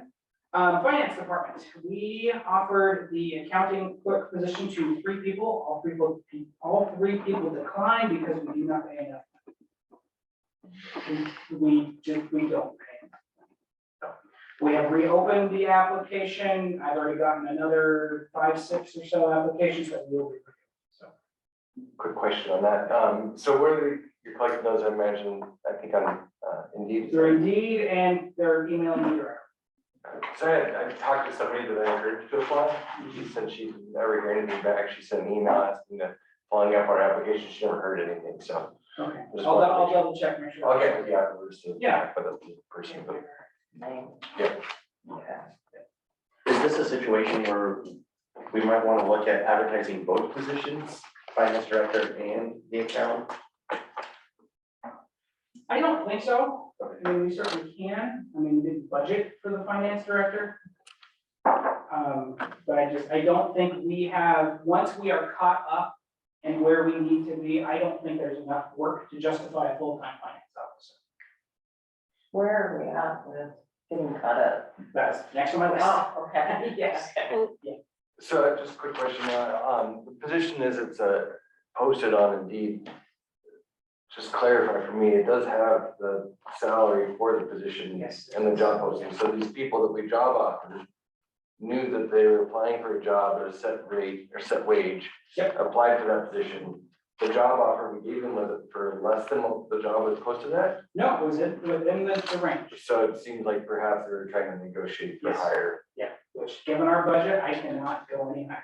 And so, how far off are we, like, what are we offering for this One position? of them, we were like $6 an hour off, Wow. not even close. The other one, we were about $3 off, And, what are we posting it for? 22 to 25, And so they're looking like 31 to 20 29. to 30 now. All right, thank you. Which they were both qualified. I mean, they've done a good job, but One of the reasons why people come and work for the city of Cascade Locks, though, is because we have exceptional benefits, you know. And so I guess I just look at our compensation packages being not just wages, but it's also inclusive of yes, the yes, incredible health. our health benefits are pretty good. It's a lot of cities in Oregon also pay that 6% PERS. That's the. And that's where we lost one candidate, really. So. Got it.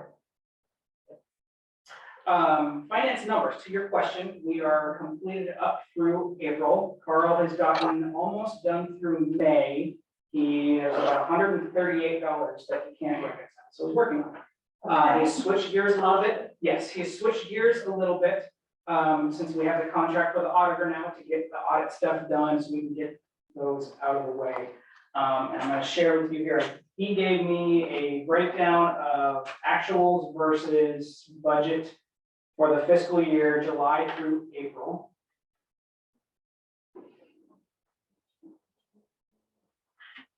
Find it now. He gave a whole list of, and so it was quite extensive. So I'm just gonna share this on the screen here. So this is each fund revenue versus expenses through April. I gotta remember how to increase now.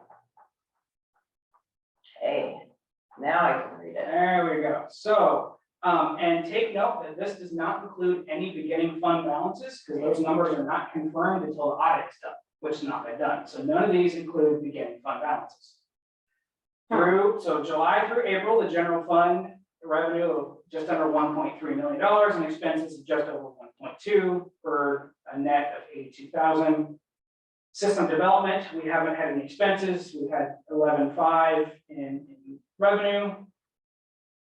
Streets, 77,000 revenue, 48.5 in expenses.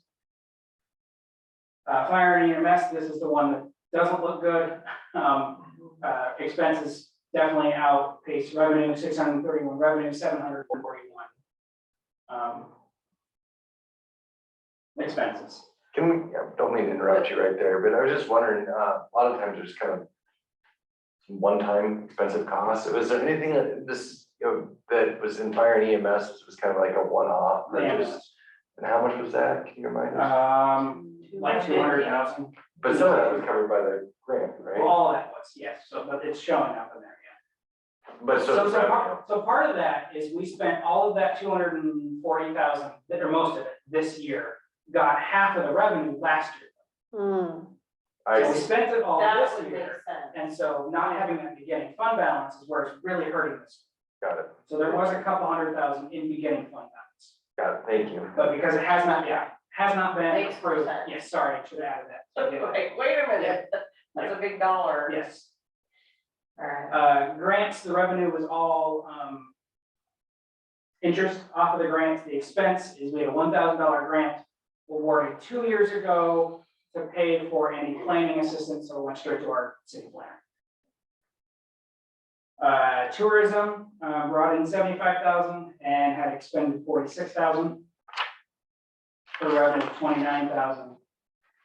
Cemetery, we have revenue of 8,200, expenses of 61. Nothing too exciting. Water is, for how large of a budget, it's right at break even, but again, this does not include, beginning fund balance, expense, revenue of 4.3, expense of 434. And this is just debt service, so this one is actually the 182,969 came from the water department to pay for the fund, or for the debt. Same for this one, at this point though, the annual payment for corrosion control debt had not been paid. Or hadn't come out yet.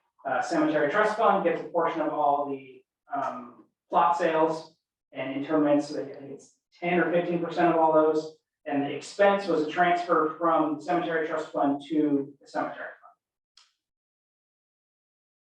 fund. Sewer, this is the one that's just screwy because it also has the wastewater facility update in it.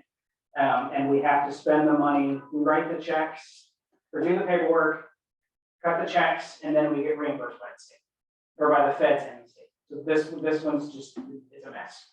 Until that gets figured out or done, it's gonna look ugly. How long does it take for us to get reimbursed? Anywhere from, I'd say 2 weeks to a month, give or take. And typical contractor payments are anywhere from 400,000 to 650,000. So they're a good chunk. Sewer bond revenue, again, this comes out of the sewer fund, and then the expense to pay off the debt, the sewer facility debt. This is for the actual project going on now. We have, and you had talked about it earlier, Councilor Keller, I think it's $20 or something. One is $20 and one is $15. I can never remember which one. But anyways, that's the revenue. We won't have to start paying on it until a year after the project is done. And then City Light, we are at revenue of 2.459 million with expenses of 2.252 million with a revenue of 207. And again, it does include beginning fund balance, so it would definitely be higher. Capital reserve, this is just revenue and expenses. This is money transferred over from other accounts. And interest, we really have about $2 million in this account. So this is just active items for this year. Revenue of 329,000 and spent 157. Grand total revenue 9.4, total expenses 9.3. So the city, we're in the black, $93,335. So we're in the black. Through April, yes. So my next question on this, once we are caught up and I can provide month-to-month reports, how would council like them presented? Do you want just general fund overviews where it is budget comparison, what we did this month compared to the budget and also year to date? So you have an idea, okay, here's what we spent in August of 2023. Here's what we spent in July and August for the year to date total compared to here's what the budget was. How would you like to see that? Monthly or quarterly or? No, it'd be monthly. I mean, when we're on track, it'd be monthly. Or do you want more detail? I like what you just said. Okay. I guess I'd like, well, and I think I'd prefer to see more detail as opposed to just the general fund balance. And I mean, I can break out large purchases that aren't just payroll, salary, you know, our normal typical bills. I can break those out as well. And I guess I was looking at just the separate funds with revenue versus expenses. I'd like to be able to see how we're tracking by fund. I don't necessarily need the detail for what all the expenses Well, I mean, were. yeah, so yeah, he gave me the line by line one, and it was 46 pages. Yeah, I don't need that. Yeah, But I'd like to see the revenue versus expenses compared to budget by fund. perfect, yep. We can do that. So like, are you talking about this piece? Yes, yeah, but the only thing that we're missing here is what was actually budgeted for revenue and expense. Yeah. No, that seems like That makes sense. Yep. Perfect. Now, that EDA power grant. Is the city gonna have enough money to pay off the bills at the beginning because that grant doesn't come in till later? Yes, we will.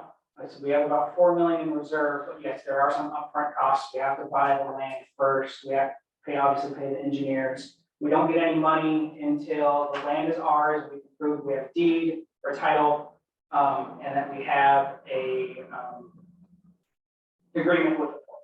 Those are the two big items that we have to show EDA before they'll give us a penny. So there is, I would say, probably give or take $500,000 we have Council, did you have a question? I just wanted to ask, will this take much of your time to supply what, do you have an estimate on the time what Councilmember Happy is asking for, or will that job go to the person we're trying to hire? Well, it would probably go to the person we hire. I mean, at this point, I'd probably wait until we're caught up. I mean, I can, once this fiscal year is done, I can redo this breakdown with the whole year, what was spent, what was revenue versus what was budgeted. I don't really want to go back and rehash every month from this year. I don't think you guys want to either, but going forward, and so I'd like to give July 2023, you may not get it until September when we're finally caught up, but I would like to give you month by month. Sound good? Sorry, I got a handful of things that came up through here. 1080 Forest Lane, I got several complaints for it. It's the one at the bottom of Shahala. I did send them a letter saying if they didn't clean up, they would go to court by the city. It's not perfect, but they are making progress. I've talked to them, they're moving forward. I'm gonna go chat with them again tomorrow to make sure it keeps moving forward. It definitely looks, That was on my list to ask you. it definitely looks a lot better than it did. There's still quite a bit, and Yes, but they are making progress. The last thing I actually want to do is send anybody to court because it's just a lot of hassle for the city. why So- don't The goal is to get them to, Yeah, exactly, yes, exactly. Let me go back to my guy here, why do you keep putting me out? McKed board appointment. So there is a rotating schedule between the cities within Hood River County, us and Hood River, of who is on the Mid-Columbia Economic Development Board. Currently, it is Commissioner.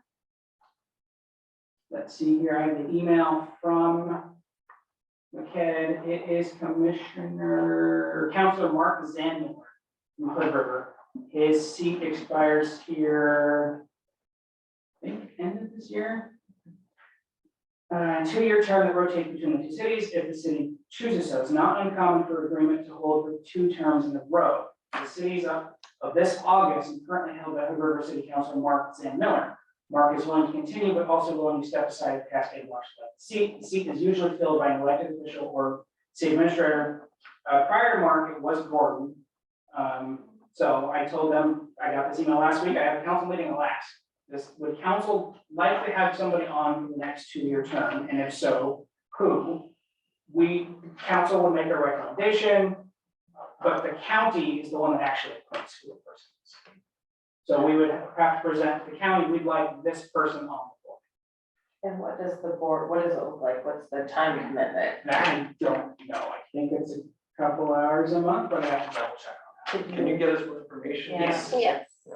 And the benefit, it would be nice to hear from Gordon, what is the benefit? I hate for Cascade Locks to miss a chance. Because we hear a lot of money happening in Hood River and not. Yeah, one thing they do is every year, the Hood River, the Edge group, that's me, the county administrator, the city of Hood River, we get together and we have like a top 10 projects list that for our areas that we submit to the board, and then the board votes on what they want to push the legislators to fund. So that's kind of Helps you Yeah. determine those 10. Yeah. If I So the remember. McKed board pushes for the legislature. Yes, they do a lot of policy advocacy fundraising work. But I will get more details. When do we have to report back? Just in the next few weeks is fine. So I Okay. think if we can have 2 weeks from now, I'll email you all more information and we can go from there. Sounds. And I'll double check that. Okay. And Yes, you've probably all seen it by now, but the columbarium at the, what's it called? Cemetery is in. Here are some pictures of it. Have we had anybody purchasing space? Not yet, we've had a few people interested in it, but nobody's done it yet, so. I was expecting black for some reason, I don't know why, but I was, but it's red. So it's in, I think it looks great.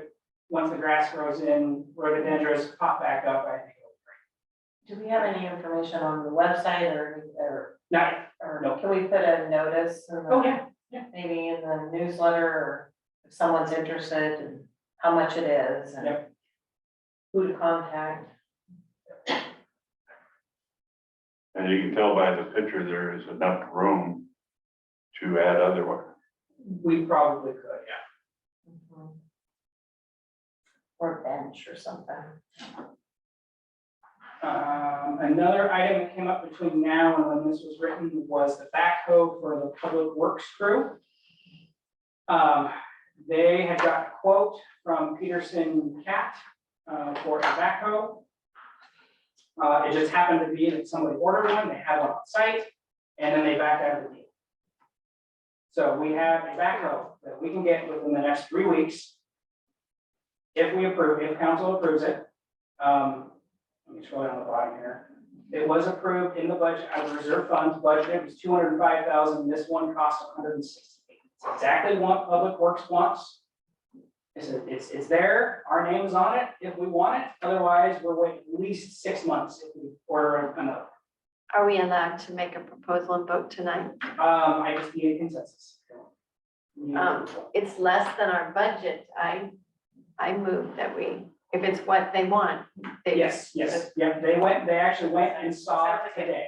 It sounds like a sale. Is the ports, maybe they're on here, is the port still looking for one too? They are, but the one we need is too big for them. They need Okay, a baby. Okay. You say buy it first? Yes, I know. Yeah, they're not looking for this is, I mean, we're Send it digging, out tonight. we're digging, 8 feet down, 10 feet down, fixing water sewer lines, digging graves. They're doing much smaller work. So it's quite a it's- saving quite a bit. Yes, so it's 82% of the budgeted cost, which that was broken out. Like instead of having 40 come out of the water fund, it would be 35,000 out of the water fund, whatever that 82% was. Brand new. Brand new, yep, With they're, a warranty. yep, brand new. This other company in town just apparently didn't want it. So would the consensus be to go ahead? We don't necessarily need to vote, but it's, Yep. seeing yes, okay. Perfect. That's done. I can't remember if I brought this up or not. And I'm not sure why. Under our finance policies, any grant over $10,000, I don't want that.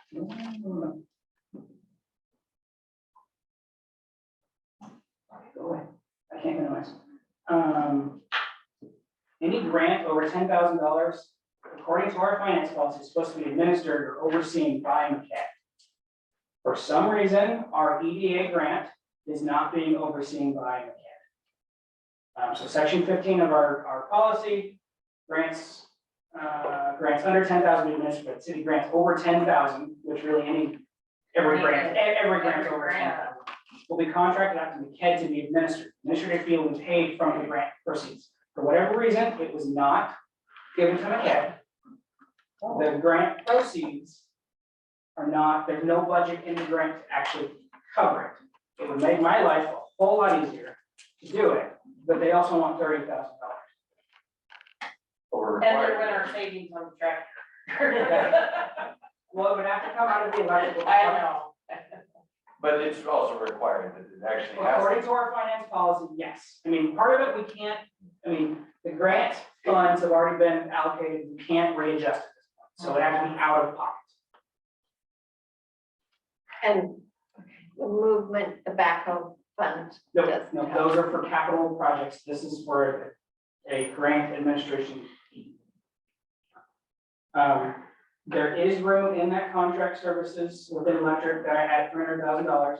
I had that I mean, we only spent 160,000 this year, and I put it at 300, so it's way over what we actually spent. Just So for, that was for linemen, journeymen. I know it was really for anything, contract services for the electric department. But that was what we specifically talked about. For the main part, most of it was meant for this, yeah. And the main reason for that was South Bank, because we don't know what could come up. That's usually where most of it goes, yes, because it's just 15 miles of wire along forest, and that's where most of it goes, yeah. And MCAD is aware that this happened and they're willing to take it Yes, on. I approached them, because it's, like I said, I got enough going on. And they have done a fantastic job with the wastewater facility, they do everything, they present the paperwork, I double check it, I sign it, and we're off with it. I mean, they do all of it. And this is the MCAD that we just talked about having a person on the board. We pay a quarterly fee to MCAD for these services. As to be part of MCAD, but this is for a specific grant. We And that can is part of- negotiate with them on this and say, you know what, we kind of screwed up and see if maybe they'd. I can try, I can definitely try, I haven't approached. Never hurts to ask. Yeah. How long have you worked on the grant without MCAD? Since I've been here. Yeah, it seems So like some of you the work's saved already him been some done. work, yeah. I was gonna say. Well, yeah, but we haven't got into the meat of it yet, when things, I mean, not much has actually happened. When we get to, actually starting work, because part of what they do is on-site salary surveys to make sure they're meeting whatever standards the feds want. Make sure it's a, what is that called? The wage thing. Prevailing wage. Yes, prevailing wage, yes. Yep. So I And feel then, like, and then they're meeting all the federal standards, buyback, better, buy America, whatever that stuff is. They do all of that. And when was this grant, first awarded? January of 2001. So since 2001, well, this financial policy maybe is updated or revised since this grant was granted. It was last revised in January 2019. Last time it was revised. For your review. okay. And it was initially written in 2017. Correct. So I guess that was the point though, is that Adopted, this yes. was written and adopted well after this grant was. Well before. Right, well, Yeah. before. Okay. So we have to, I mean, there's no sense not doing I what we're mean, we supposed don't to have do. to, I can continue doing it, just I want to point out it's in our finance policy. It also Part of says in the finance policy that their administrative fee is to be paid for out of the grant Exactly, proceeds. yes. So, Which at this point is not gonna happen, because EDA will not approve it.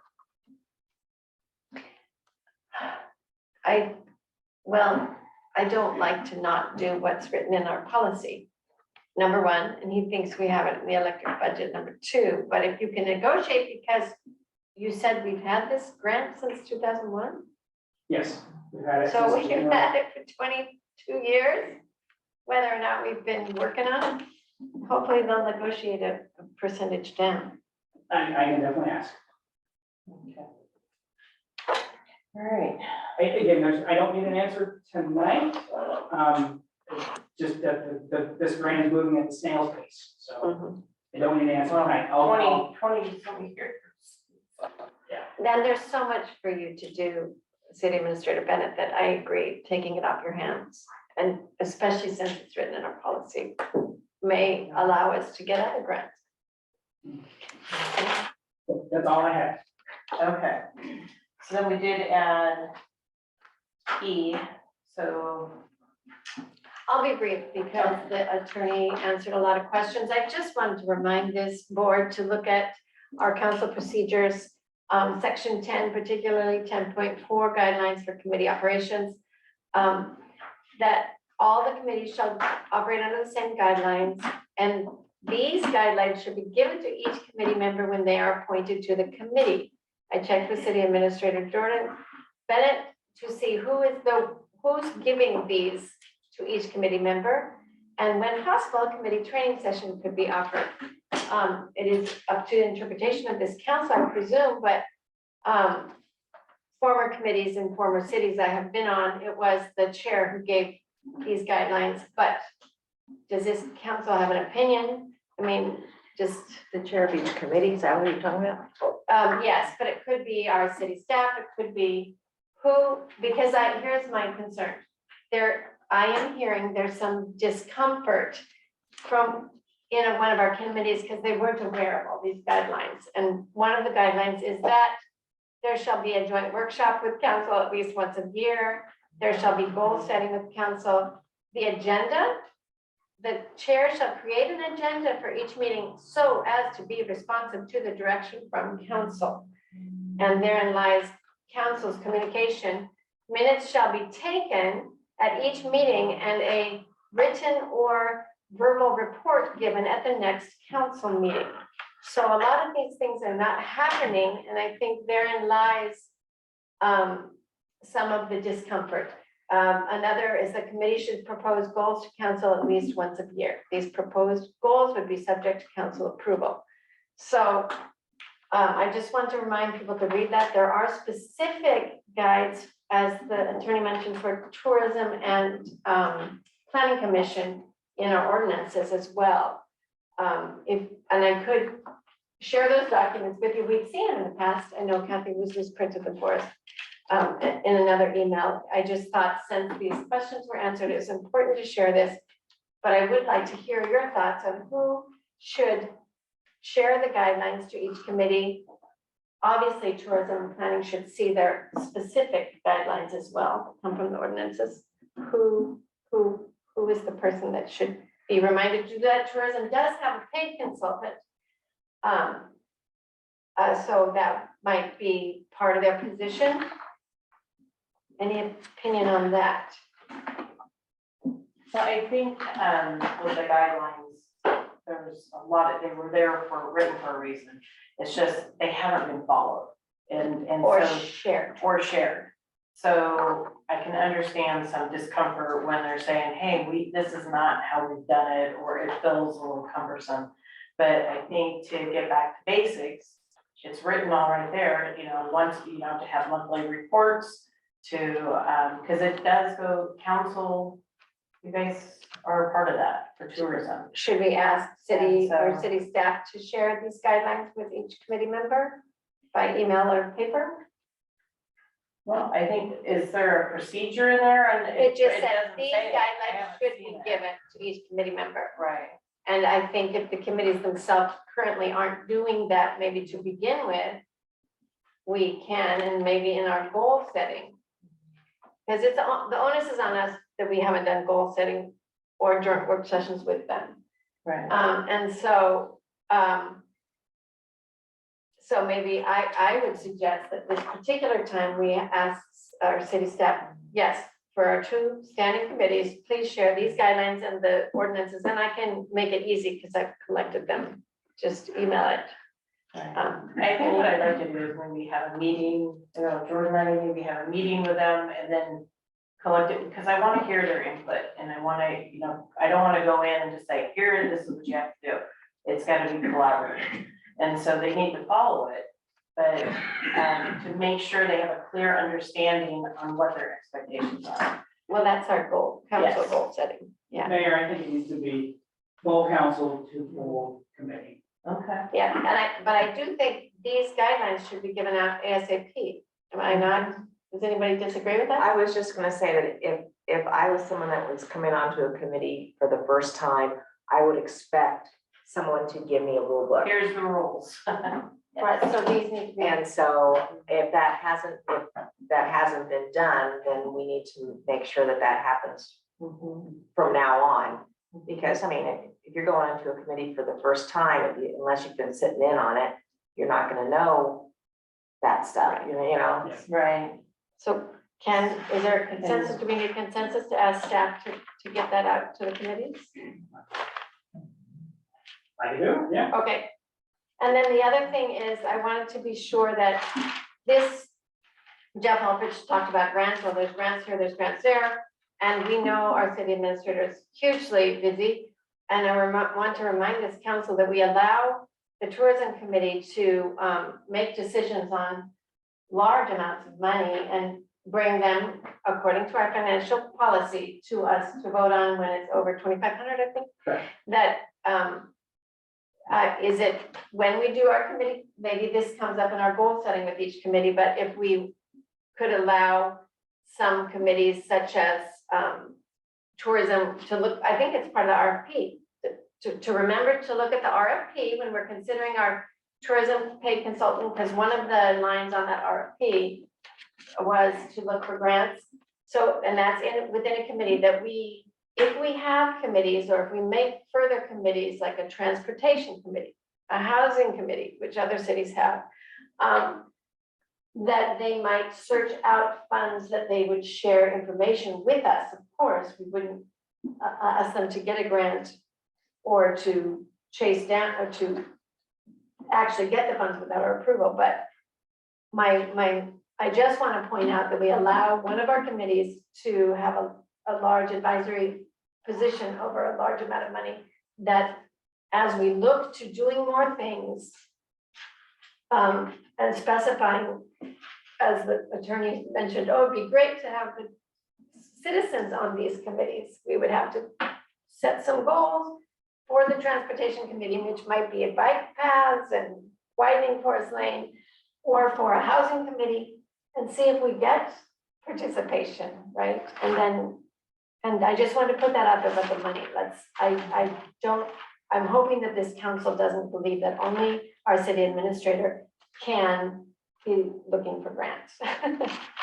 So that's all I wanted to say about committees. Please double check what you see in the ordinances about tourism and planning, and then yay, we'll get out the information so that they're feeling like they know more. And I'm a little sad that if they didn't realize they were advisory committee to us and thought that he mentioned the word go rogue. The attorney said that this might be a shock to some people. And partly, we didn't give them information. Yeah. So, and we give them the guidelines. If there's anybody that doesn't like the guidelines, they can leave the committee, correct? They can. Yes, and since it might be the first time they see them, it'd be great. I am open, I know everybody's schedule is different, to having a joint work session soon. And I suppose if that could go out by the mayor and city administrator to say, hey, we never had our joint work session or goal setting meeting. I think that's really important, because as we've seen, there's, just with amongst us seven, we can look at the same words and interpret it differently. Right. And so I think it's really important that we have that conversation to make sure that we are reading that the same way and that we're all on the same page. And then if somebody doesn't want to follow those guidelines, then they don't have to be on that committee, and we can bring in some other people and give them the guidelines from the very beginning. Yeah. This is the way we operate. So would it be a consensus of council that you'd like to see a joint work session soon? Next 30 days or in the evening? How many committees are we talking about? Just Two. tourism We're and talking planning tourism right now, Oh, okay. tourism and planning. But we also, I think if we're gonna do it with one, we should be consistent and do it with planning as well, right? Right. I think that that's important.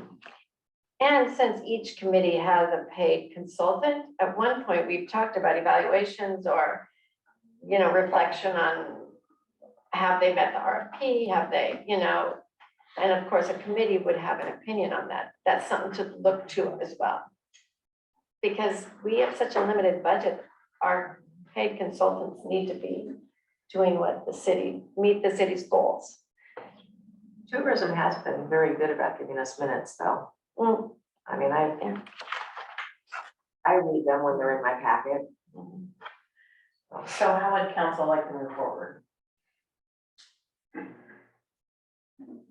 Staff will get these out ASAP because they haven't been given out, and then I propose that the mayor and city administrator put out an email or saying, when would you like to do a joint session, I guess, to us and the committee. We'd like to invite you. If you want to do it. Oh, okay. And the committees report to the council, right? They cannot direct me, I can't tell them what. They report to you all. And then Councilman Happy, you mentioned planning as well. I think it's important that we're meeting with Yeah. both, and especially if we're gonna be giving the same guidelines to both, we make sure we're all on the same page. Do we think a half hour is enough? We need an I hour. mean, You can't do it. no, at least an hour. Are we saying throwing out dates now or just waiting to hear? Well, some of it's gonna depend on the people on the committees, Right, because they have timeframes and jobs and things too. so- right. Right. Maybe we could help to accelerate that though, by saying, here's the guidelines, if you have questions, bring those forward beforehand. Mhm. Maybe we can then shorten that meeting so that we're not Right, going over that stuff during our 30 minutes. Can and, we piggyback with that? Wasn't that done? Mhm. Can we piggyback? Like 6:30, like, Mhm. we're all here anyways. Right. and maybe the proposed goals to the council once per year. We can think about goals and put that out there too, like, hey, can you think about, even if this is a fiscal year, maybe we want to say once per fiscal year. I don't know. I think theirs starts at 6 o'clock. Yeah. So if we came in at 6 o'clock, 6 to 7. Would probably work. So maybe email Jordan, if I know Councilman Miller, you're gone for a few weeks. That's September. Okay, September. I just, Okay. yeah, Okay.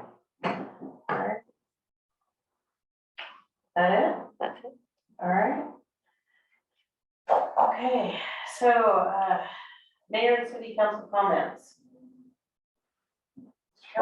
I just wanted to say thank you to the staff and hope you guys had a great holiday and all the work that you do is tremendous. I'm not gonna be that short. That's okay. I was wondering if, you were, if you were able to find out if our fire hydrants were all caught up with the inspections. No, I did not get a chance. Okay. And anything new on the grant on the roof? I know we had to, No, still waiting on FEMA, I'll reach out again. okay. And then I noticed nothing's been done with the drains, and I know it is summertime, but all the drains like on Wild are just like gunked up and need to be cleaned out. I'll talk to him. I didn't know if he needed his device, his backhoe. Not for, no, you're talking just the stormwater drains? Yeah. No, to just. Maybe he shower. wants to use it. I don't know. Yeah, right. And then, the light bulbs, he had mentioned that he was waiting on more light bulbs in order to do the street lights, Yes, so we're still waiting. he's ordered Okay, okay. That's about them. all We were waiting for the budget to approve. okay, So once it was approved, he's ordered them, so probably a couple weeks. yeah, okay, very good. Well, I'm glad the one that was near me got replaced. Yeah, he pretty much used up what we had left in our stock last week, week before, and now we have to order more. So what was budgeted, that was in the budget, based off price, we'll probably get closer to probably about over 50% of all the lights switched out in the town before the end of the year. Excellent. Yes. Yeah, I can really see a difference between the bulbs. Oh, good. Yeah. That's about all I have. Thank you for, the staff for getting everything together, and I'm really, really thankful that we didn't have any fires at Cascade lots with the 4th of July, Well, besides the house. We did have Well, one. But that wasn't 4th of July Right. related, Right. yes. I want to thank the staff as well for all the work that they do, and it was a wonderful celebration for the fireworks, and the port. We can thank the port for that. They had staff there from like 7 in the morning till 10 at night, helping with parking, and that was great. And I wanted to say that City Administrator Bennett did email Main Street and say that they could contact me, and I have not yet been contacted, so I'll follow up this week. And just to see what we should be doing on that. And thank you for listening to what I said on committees. I did mention a couple that I think would be good, so if you think about, or some, if tourism doesn't want to do the beautification piece, and we talked about doing some things here, would that be a temporary committee? We do have under that same chapter, or section 10 of our procedures, that the mayor can create temporary committees, write a purpose for the task, and they would remain in service for 1 year. And they can be 5 to 7 members. And that they can, we do have temporary services committees now called Public Works, City Light, Emergency Services, and Cemetery, but apparently they're not operating. So, as we look to beautification or culture and arts, and then, transportation and housing, those are big things to me. And Park and Rec, Park and Rec is one of our committees. We have a Park and Rec committee, but, obviously, we have tourism, museum, planning, and Park and Rec. But we have not made duties for Park and Rec recently and or a call for members. So something y'all think about, something we can do. I think on that one, the program was cut, Tiffany, you probably know, 10 years ago for budget reasons. Probably more. More, it's been a long time since it's been active in any way, shape, or form. And yet a committee can be a volunteer committee that's looking into doing recreational activities, depends on the duties we put out, yeah. Yeah, looking for grants or, right. I'm used to committees that are volunteer committees that do a lot of things, and then find the money, that they don't get formed when the money is there. I'm used to boots on the ground committees. That's all I have to say, thanks. All right. I'd like to thank staff for all their hard work, and thank Representative Helfrich for being here and Ruben for being here. When we have a state representative come before us and present, give us a presentation. And we have just so few people here. And one of our citizens wants to talk to that representative, they should be given the chance. It should be inclusive. And Tiffany was not given that chance.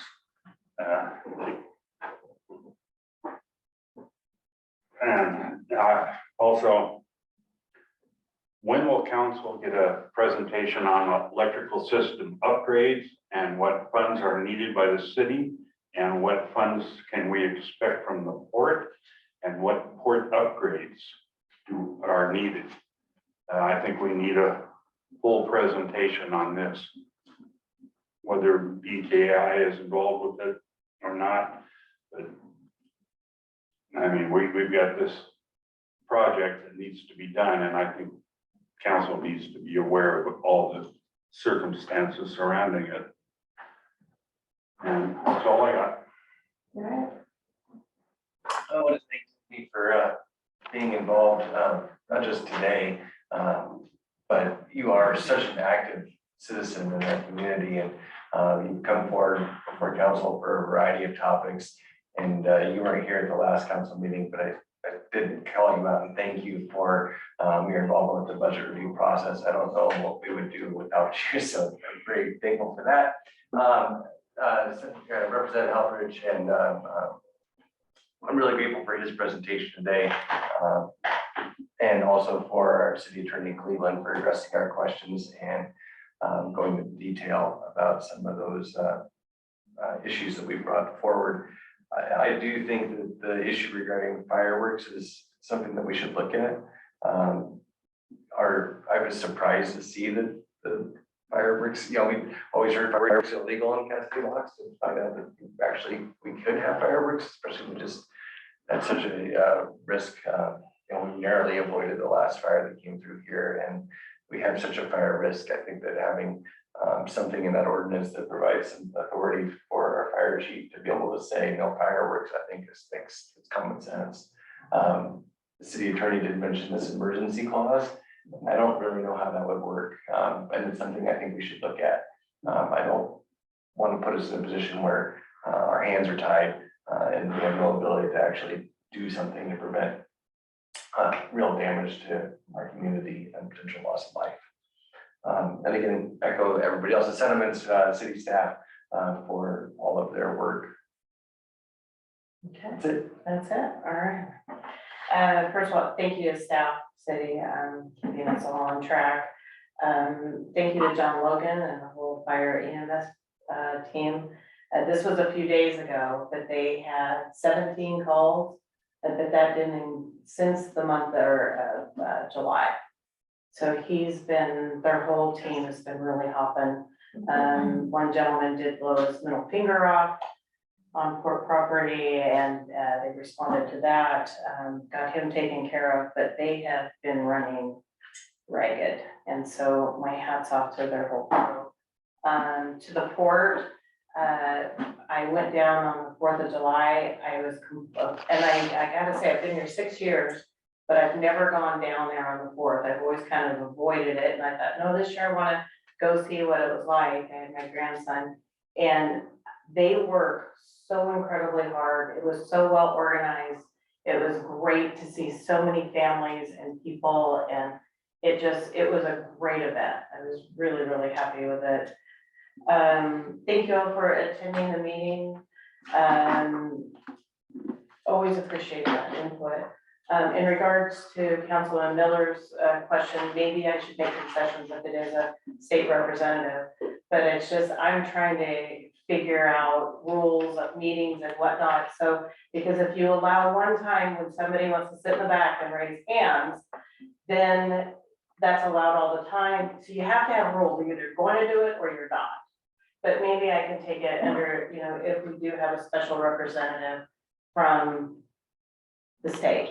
Can I tell you what I was gonna say at that particular point? It would have been good for him to be here, was that remember, you guys have always got to remember, if you take over Highway 30, you have a $2+ million bridge repair automatically right off the bat in order to do that. It would have been nice to be able to ask him, would ODOT be required to repair that before it's taken over by the city, because you don't have that money. Right. You just don't have the money. You're never gonna have that money.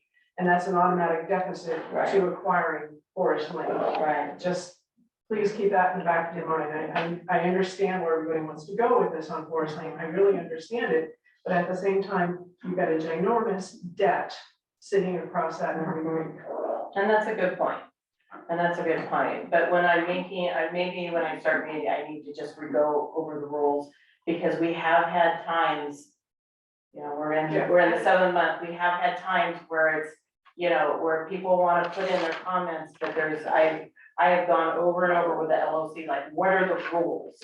And so I'm just trying to streamline it, so it wasn't out of disrespect or anything like that. And unfortunately, that was a question that I could really ask during my time to ask questions. I had no idea what he was here to talk about, Right. so, and he talks about things that raises. Right. And I kind of feel like I'm the city historian at this point, because everybody here's new, and I Right. know this past history and the things that come along with it, so. Right.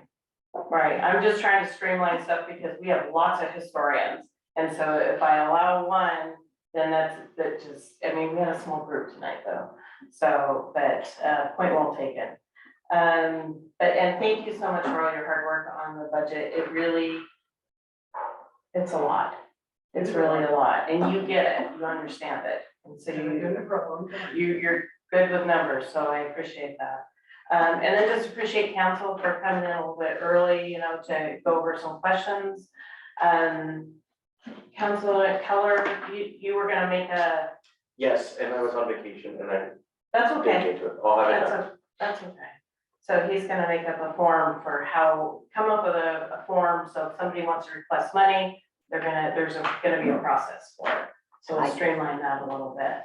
I know everyone has different passions, whether it's tourism or whatever, so if you do, we can talk about things all day long, but we gotta figure out how we're gonna implement them. And so I think starting the night with the pre-meeting, that was a really good start. It was good things to get in going and good questions. And so that as a council, we've got to move forward too. Like, here's the challenge. What are we gonna do about it? How are we gonna fix it? And so those are things we're gonna work on. All right. Okay, I think that's. Can we be more direct with knowing if we have to come early? Because I knew we talked about it, but then I didn't see anything. I didn't get anything that said that we were having a 6:30 meeting until you were nice enough to give me a reminder of something that I didn't know we were doing. I thought it was a solid yes at the last meeting that we were doing this, so it's not. Right, so is consensus still, like the first meeting, come in a half hour early and then we can, it could be a training or. Yeah, Is everybody good? So we can just. remember I came in and I nobody know, was here. I know, so we're gonna move. Do we have to post an agenda for a work session? Yes. We do. Right, I Yes. noticed. And So to be that we clear, can do are we that. starting at 6:30 at the next meeting or No, just the 6 or first, 7? no, just the first meeting, first council meeting of the month. First Started. council meeting. So, and therefore we'll call that a work session and we'll have an Correct. agenda posted. Correct. Get the mayor and the Mhm. city administrator. put And it. I know it's a short period of time, but it does allow us to maybe get through some. Or training, maybe have somebody come in and talk about enterprise zones or, you know, so everyone has a full understanding of that, or. Any number of subjects, but, and then we can get them listed. Okay, all right, that's it. Is there a motion to adjourn? I move to adjourn. Second. Discussion? All right, roll call vote. Councilmember Emily Baker, Aye. Farrell, I Happy, Aye. Keller. Aye. Miller, Aye. Mayor Bell. All right, meeting adjourned.